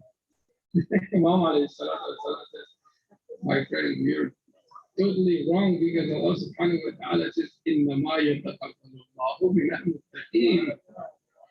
We only accept from muttaqeen. It was, I feel like 3 years ago, someone came with $50,000 to me. He said, say, this is my khums. I said, okay, this is your khums, but where did you get this money from? From what? He said, yes, I sell beer and all those things. He's Muslim, he's Shia, he's in New York City. I said, take your money with you back. Because this money is not accepted by Allah. Allah will not accept this money. This is from the haram sources. First, you have to clear your lifestyle. Your job is haram. How come you even paid thousands of dollars will not be accepted by Allah? Because the source is haram. I'm not going to take this, give it to someone else. I'm not going to even call to Marja, nobody to talk about it. A lot of people, they came to me, say they were in Majlis, So you could take it and give it to, I said, listen, this is something dirty. How come you take something haram and give it to someone else? That's going to affect on their life. Because Imam alayhi salatu wasalam, Imam Hussein alayhi salam, on the day of Ashura, Sister Zainab al-Kubra salamullahi alayha, these people that they are standing against me there's only one reason for it. The reason is لَقَدْ مُلِئَتْ بُطُونَهُمْ مِنَ الْحَرَامِ, because their stomach is full of haram. That's why they stand against Imam Zaman. So if you transfer the haram money to the people, that person will stand against Imam Zaman alayhi salam. That's all.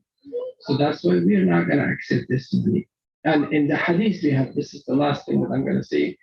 In the hadith we have, someone came with a big amount of gold to Imam Rida alayhi salatu wasalam. But he says, Ya Ibn Rasulullah, if we don't give these, Islam will not improve. Imam alayhi salam says, take your money back. We don't need these monies. We need the money that's coming from the person who submits himself to Allah subhanahu wa ta'ala. And he deals with Allah subhanahu wa ta'ala. So we should always remember, brothers and sisters, this is the last thing that I say. This is the house of Imam Zaman alayhi salam, and there's no doubt in it. I myself, I know this community for many, many years, probably more than 12 years, I know. And even the first day that I came here, I felt the spirituality in this place. And I have the ijazah from Maraji. You can come to me and talk to me. Once you spend your Sahmi Imam alayhi salatu wasalam in this holy place, just for the cause of Allah, not for dealing, not for this. What did you do with my money?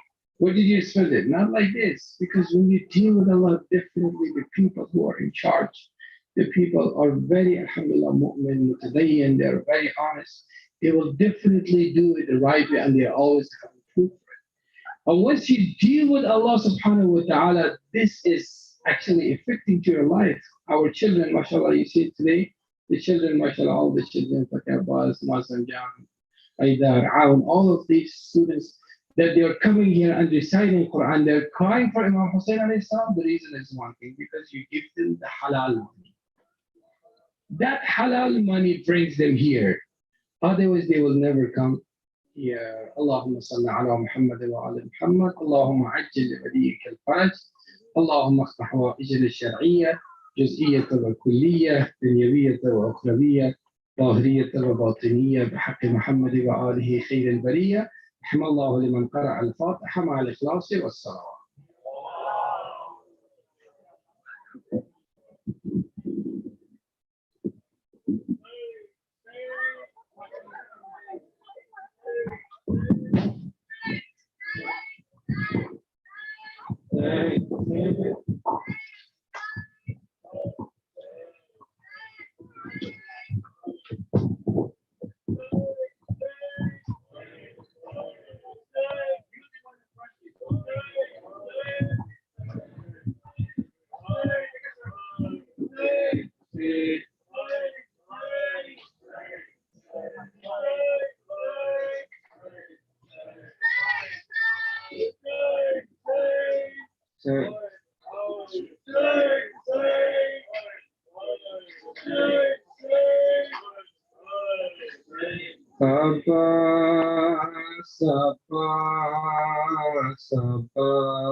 बेटा है तू वली का ज़हरा की तू दुआ है शबीर तेरा आका उम्मुल बनीन माँ है बेटा है तू वली का ज़हरा की तू दुआ है शबीर तेरा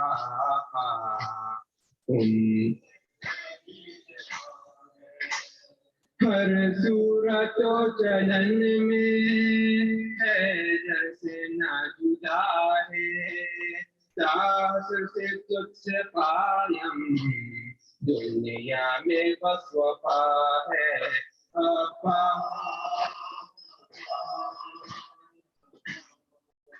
Sapa, sapa, sapa, sapa.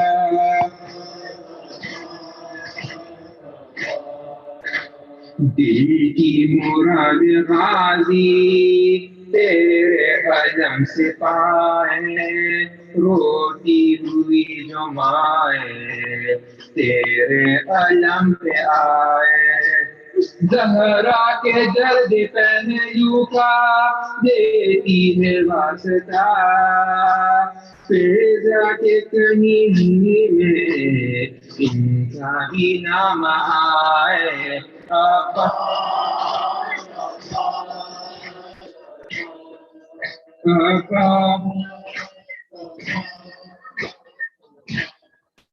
आपा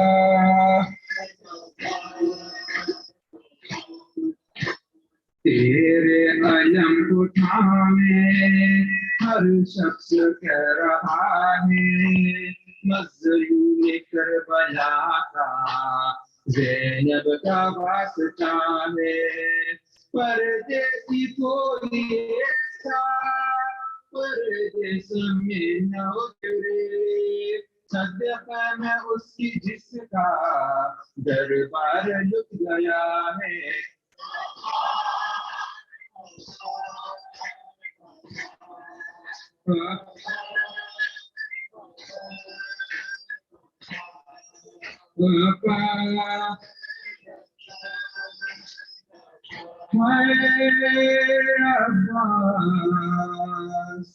उस वक्त जब कि ज़ैनब दरबार में गई थी तुम्हारी नमाजियों से महफिल सजी हुई थी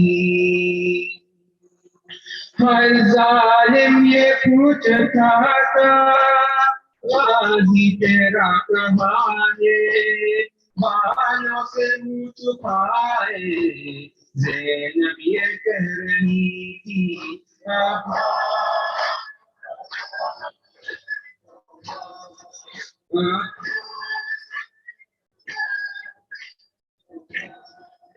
पापा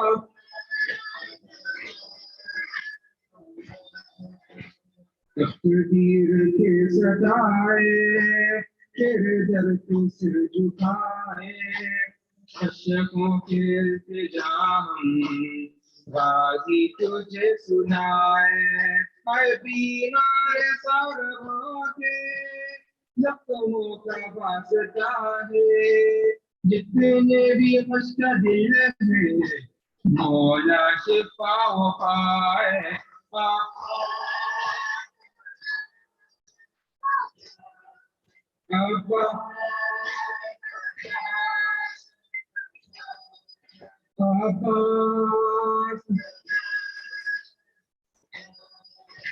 शान गरीब में जिसका पुरचा चल गया है खानों से पालियां भी हर सिमर ले गया है इस बेबसी से मौला बच्ची कोई न करते फर्शे अज़ा पे रोकर हर दिल ये कह रहा है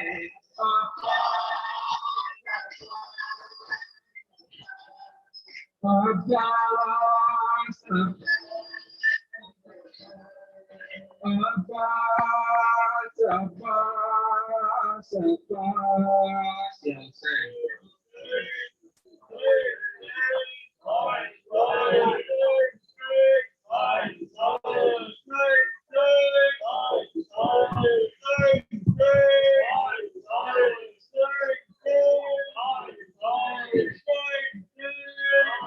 मातमे शबीर मातमे शबीर मातमे शबीर मिलके सब शबीर मिलके सब मातमे शबीर करे मिलके सब मातम शबीर करे दिल बदिल सीना बसीना करबला तामीर करे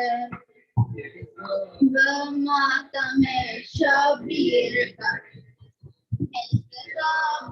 मातमे शबीर करे ये मातम पहचान हमारी इस पे जान कुर्बान हमारी जिसमें ये जान हमारी ये मातम है शान हमारी कहता है ईमान हमारा सर जो आनो पीर कर मिलके सब मातम शबीर करे मिलके सब मातम शबीर करे असगर तेरी प्यास का मातम अकबर का अब्बास का मातम हजरत और यास का मातम हासिल है एहसास का मातम लाख जमाना हमको रोक हम ऐसी तशहीर कर मिलके सब मातम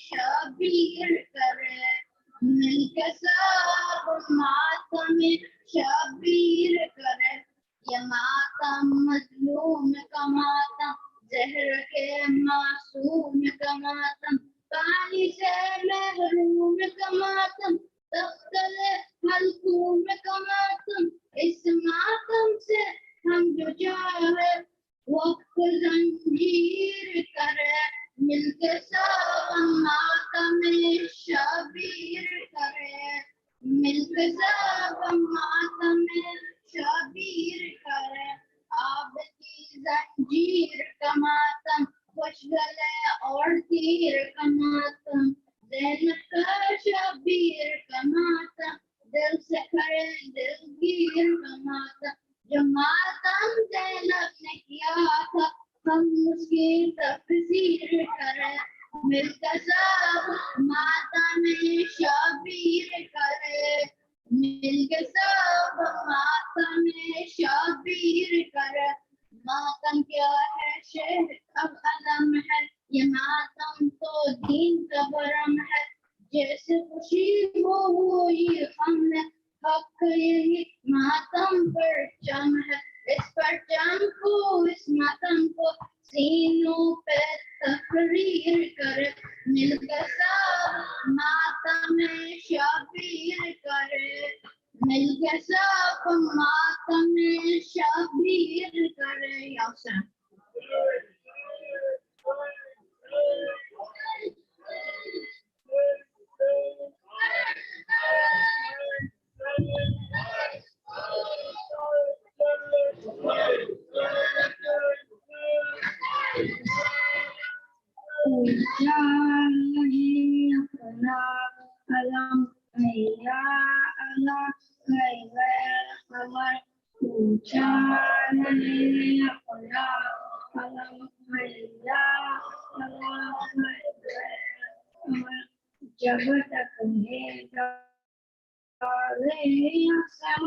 जब तक है जब तक है सुन ये हर पीरो जवान सुन ये हर पीरो जवान आगन से चाह बीबी बरता रहे ये कारवां रुकने ना पाए ये कदम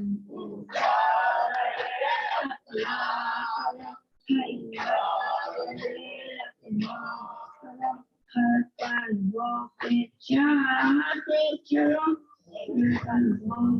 चाहते चलो दुनिया को बदलाते चलो दुनिया को बदलाते चलो एक एक महाज़े ज़िंदगी तस्वीर बिखराते चलो हर दर में बदो ये कदम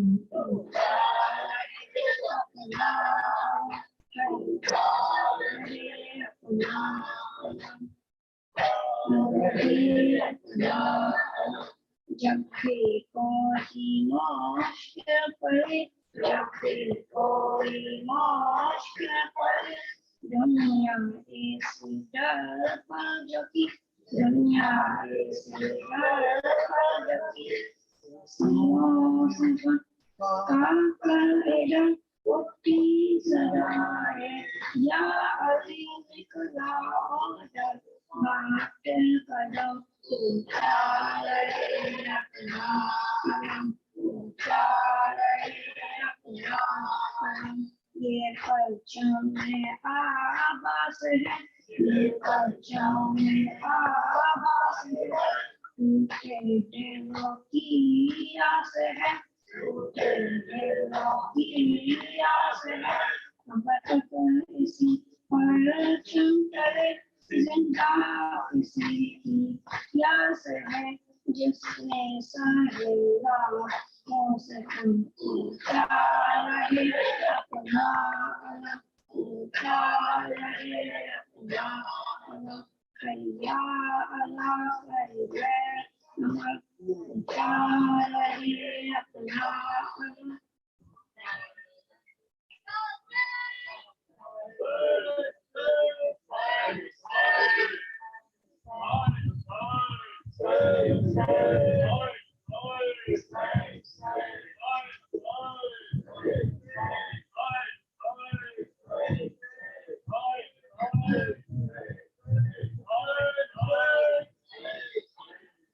बाजार के मंजर को और अपने खुले सर को बोली नहीं मैं बाजार के मंजर को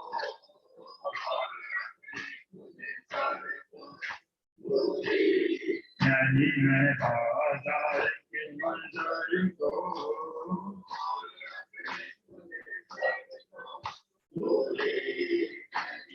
अपने बंदे हाथों को बीमार के जहर को बोली नहीं मैं बाजार के अपने खुले सर को नहीं मैं बाजार के मंजर को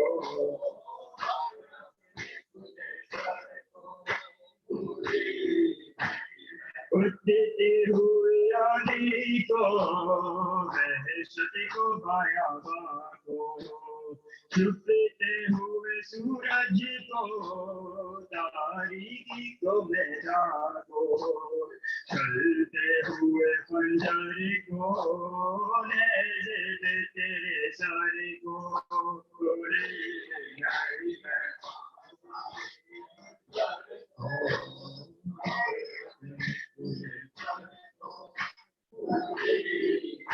मैं बाजार के मंजर को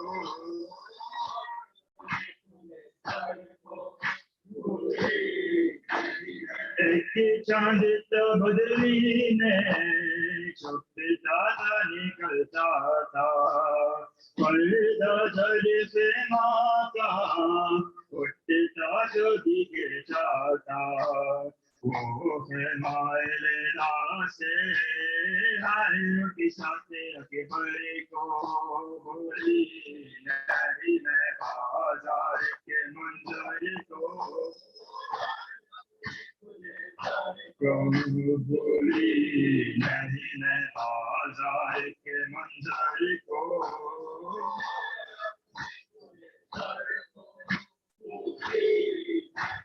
लहराते हुए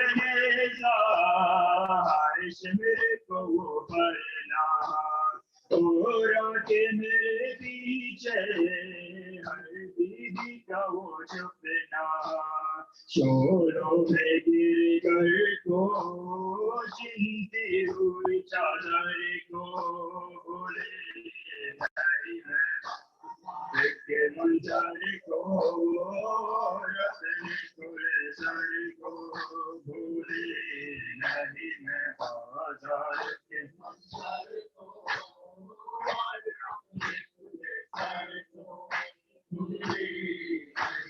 याद आता है कि माता वो साकिर में दस जाना और राधे के शोलों में वो माता जल से जाना जलते हुए झूले से लिपटी हुई मादर को बोली नहीं मैं बाजार के मंजर को अपने खुले सर को मैं बाजार के मंजर को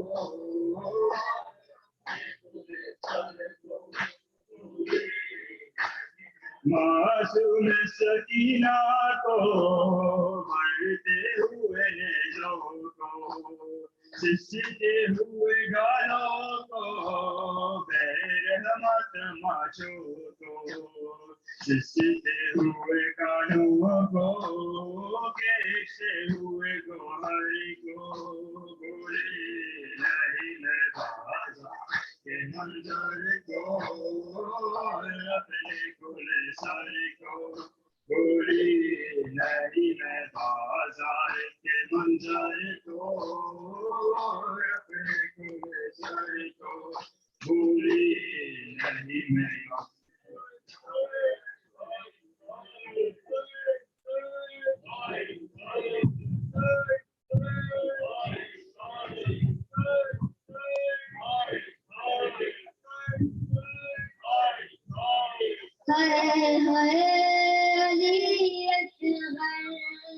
माँ के दुलारे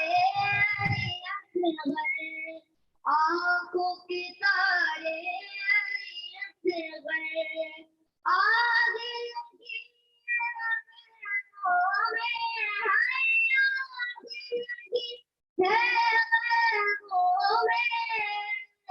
मेरे प्यारे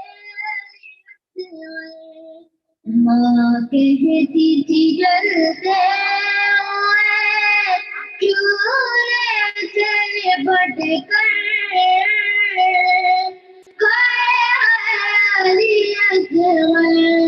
माँ कहती थी जलते हुए चूल्हे से बट कर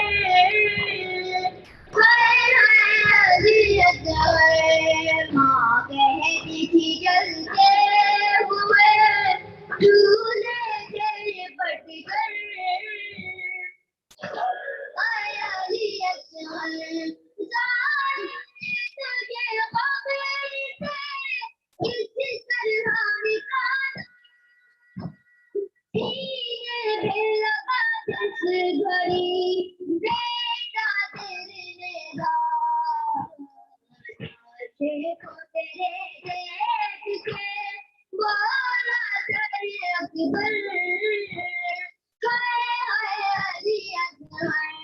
माँ कहती थी जलते हुए चूल्हे से बट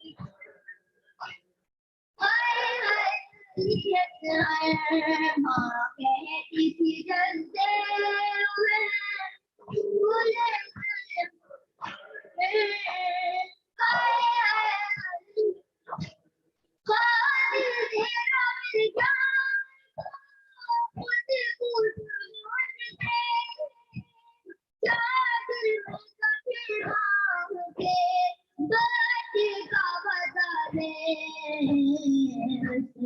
तो बुलाया माँ भी मुझे कहकर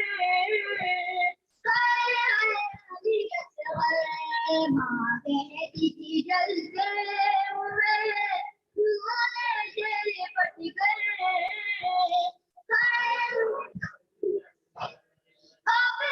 मेरी आंखों से नहीं जाता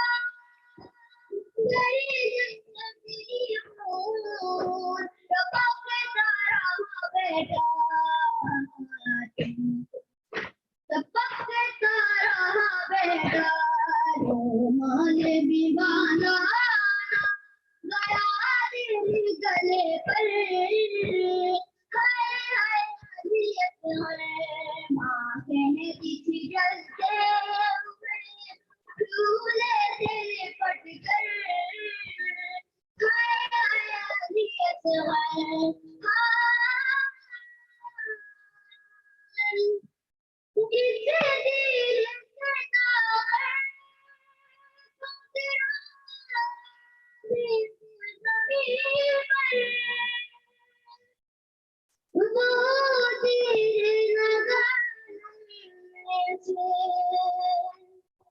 हर फूल पे आकर तुम फूल उगलते से बच कर है माँ कहती जलते हुए दूल्हे तेरी बटकर हाय हाय अली असगर माँ कहती थी जलते हुए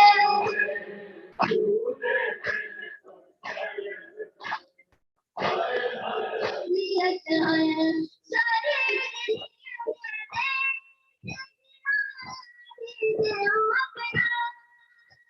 गोदी में मेरी आना है शायद तुम्हें देखा लेकिन बने हाथ उठा सकती नहीं सर ये असगर माँ के दुलारे अली असगर आँखों के तारे अली असगर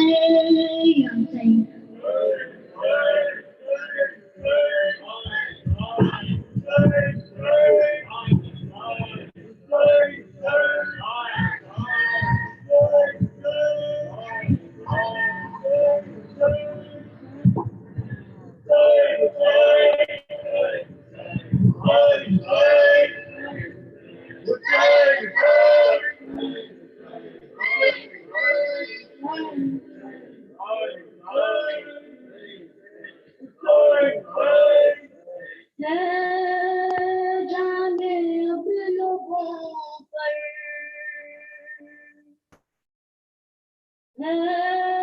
जाने अब लोगों पर ही न खेचना बोले किधर से अकबर बरखी ना खींचना बोले किधर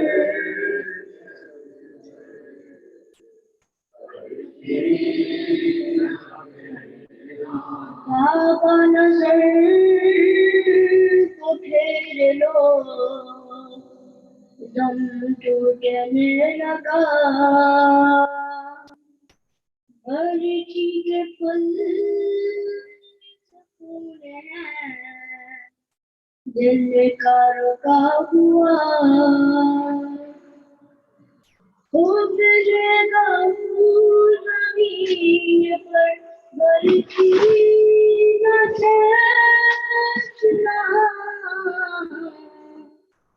बोले किधर से अकबर बरखी न खेचना बोले किधर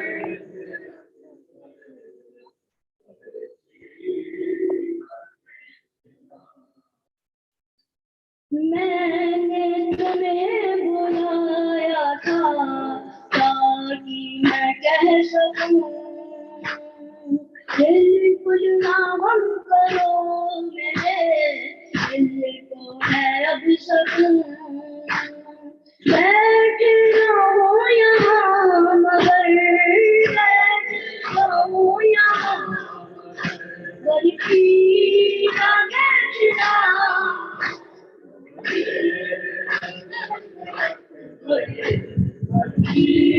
ना खेचना बोले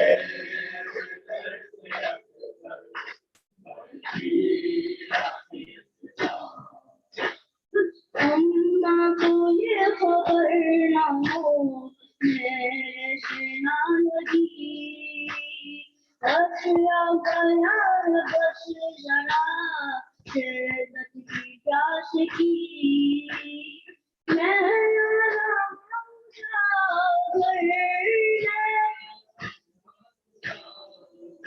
बरखी ना खेचना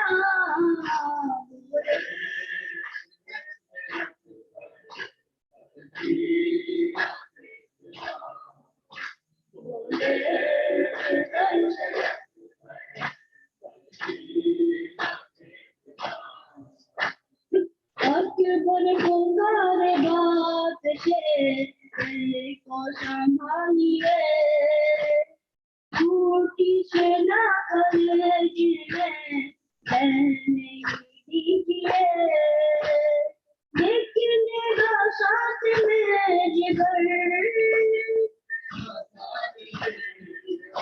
बरछी ना खींचना,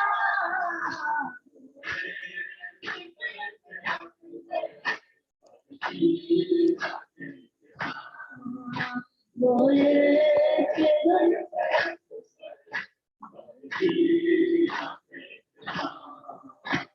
मौला ने यारी कहा दिल को संभाल कर, मौला ने यारी कहा दिल को संभाल कर, फिर खुद ही लड़खड़ा गए बरछी निकाल कर, कहता रहा तुम आप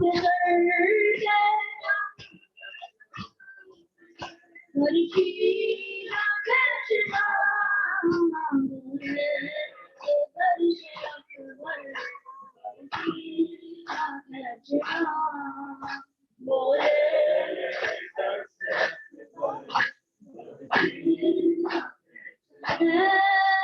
जाने अभी तो पर बरछी ना खींचना,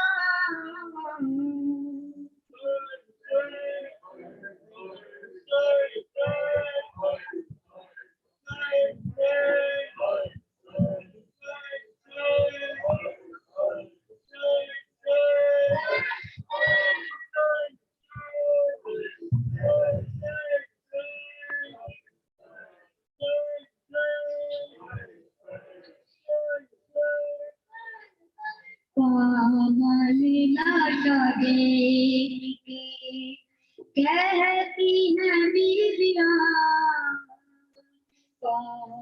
लीला करे, कहती है बीबियां लीला करे, कहती है बीबियां ज़हरा की तरह भूखी है की पचलिया,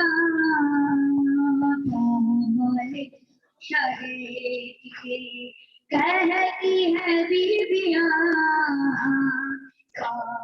लीला करे, कहती है बीबियां बुगले पुकारेगा लबे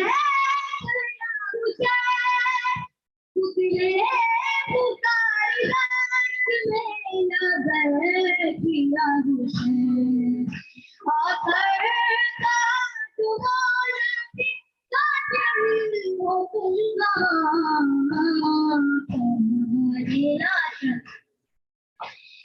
कहती है बीबियां लीला करे,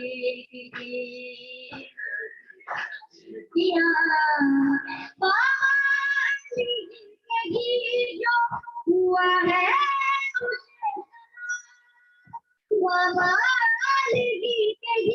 जो हुआ है उसे सलाम, वो कर लो खुद शाए पद जवान, कहती है बीबियां लीला करे, कहती है बीबियां आजा तलब बोले आजा तलब बोले हसन, काटम कालो हुसैन उन बकरी का इम्तिहान, कहती है बीबियां लीला करे, कहती है बीबियां ये कुछ के शाम को से भूलने लगे, ये झूमने लगी आबाद ये पुरानी है काटी मेरिया हमारी लाशा कहती है बीबिया हमारी लाशा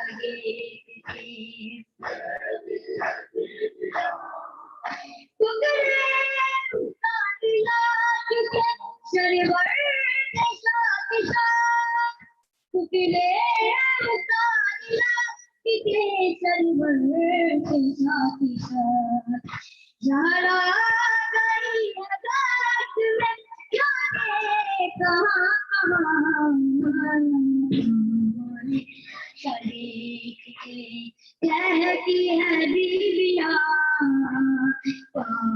नीला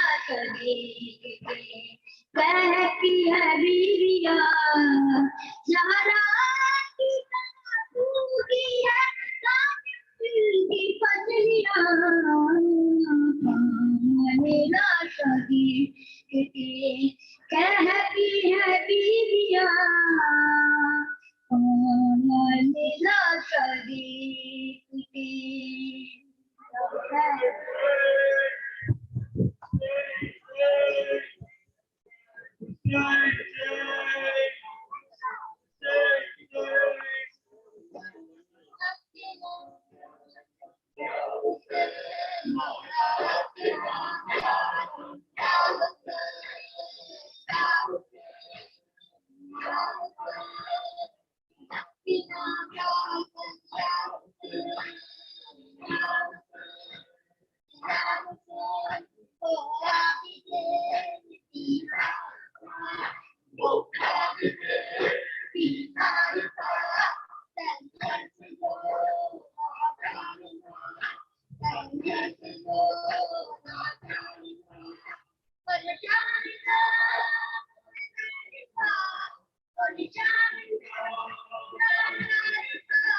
ये सदाए पुकार ये मजलिस ये सदाए पुकार ये मजलिस मातमो नोहार गम की ये सीनत मातमो नोहार गम की ये सीनत चाहता है ये तेरी कायम रहे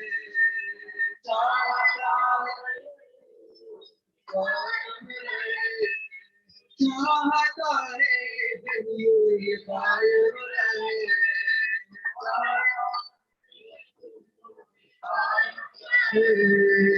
आहा फटता है दिल की सराय करे अलविदा अलविदा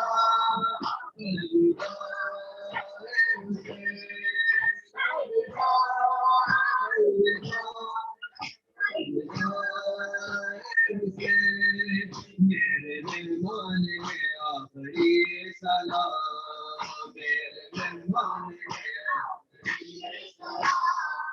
कुछ पे कुर्बान है आखिरी सलाम कुछ पे कुर्बान है आखिरी चाहे भी शाने है आखिरी सलाम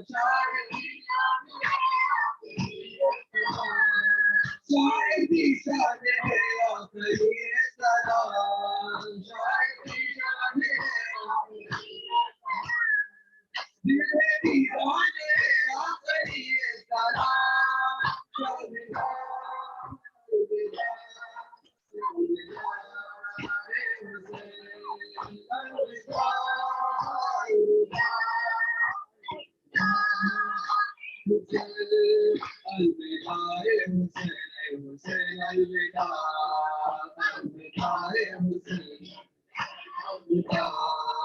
الوداع شهي مشرق الوداع الوداع شهي مشرق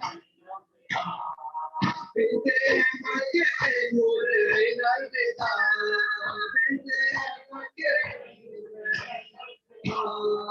بنت مكة نورين الوداع بنت مكة हे मुजाहिद की लपटें में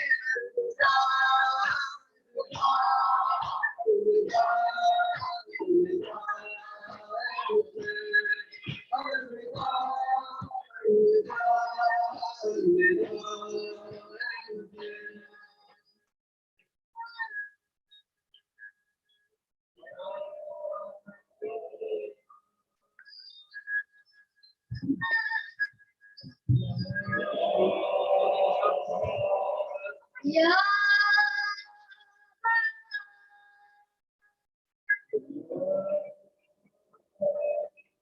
ya,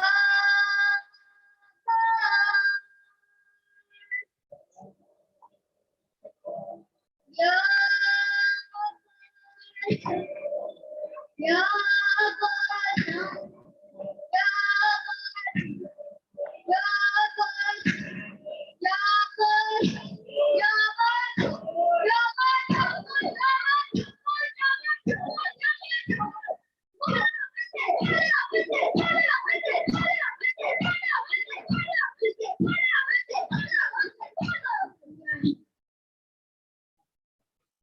السلام عليك يا رسول الله السلام عليك يا أمير المؤمنين السلام عليك يا فاطمة الزهراء سيدة النساء العالمين السلام عليك يا حسن المجتبى سامي المؤمنين السلام عليك يا أبا عبد الله وعلى الروح التي هلت بفنائك عليك مني سلام الله أبدا ما بقي وبقي الليل والنهار ولا جعله الله آخر مني زيارتكم السلام على الحسين وعلى علي بن الحسين وعلى أولاد الحسين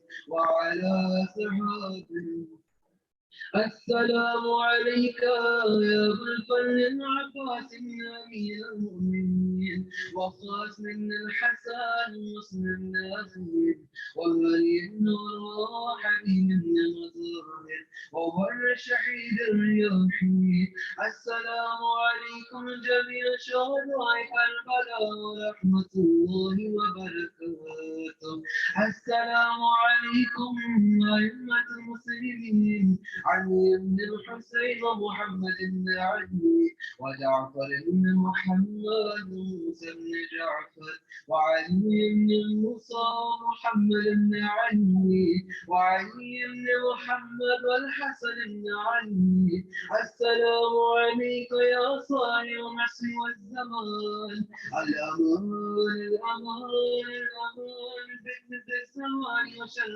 الشيطان السلام عليك يا شريك القرآن السلام عليك يا مظهر الإيمان السلام عليك يا خليفة الرحمن السلام عليك يا إمام الإنس والجن عجل الله تعالى فرجك وسهل الله تعالى مخرجك وذنوبك وجعلنا من أنصارك وأوانك السلام عليكم ورحمة الله وبركاته اللهم كن وليك الحجة الحسن صلواتك عليه وعلى آله في هذه الساعة وفي كل ساعة وليا وحافظا وقاعدا وناصرا ودليلا وعينا حتى تسكنه وارتك طوعا وتمتعه فيها طويلا.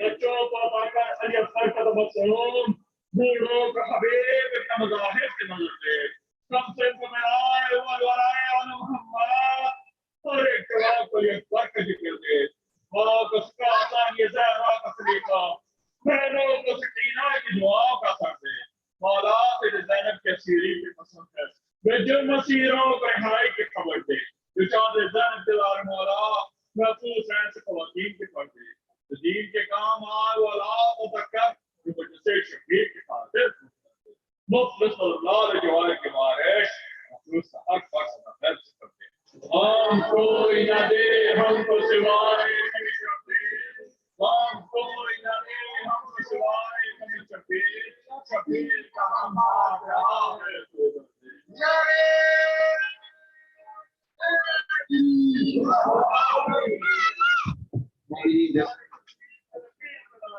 Just a reminder, thank you guys for coming. And inshallah, next year, youth Majlis will be on the first Saturday of Rabiul Awwal. And also, we need help picking up like the carpets in this church. Thank you.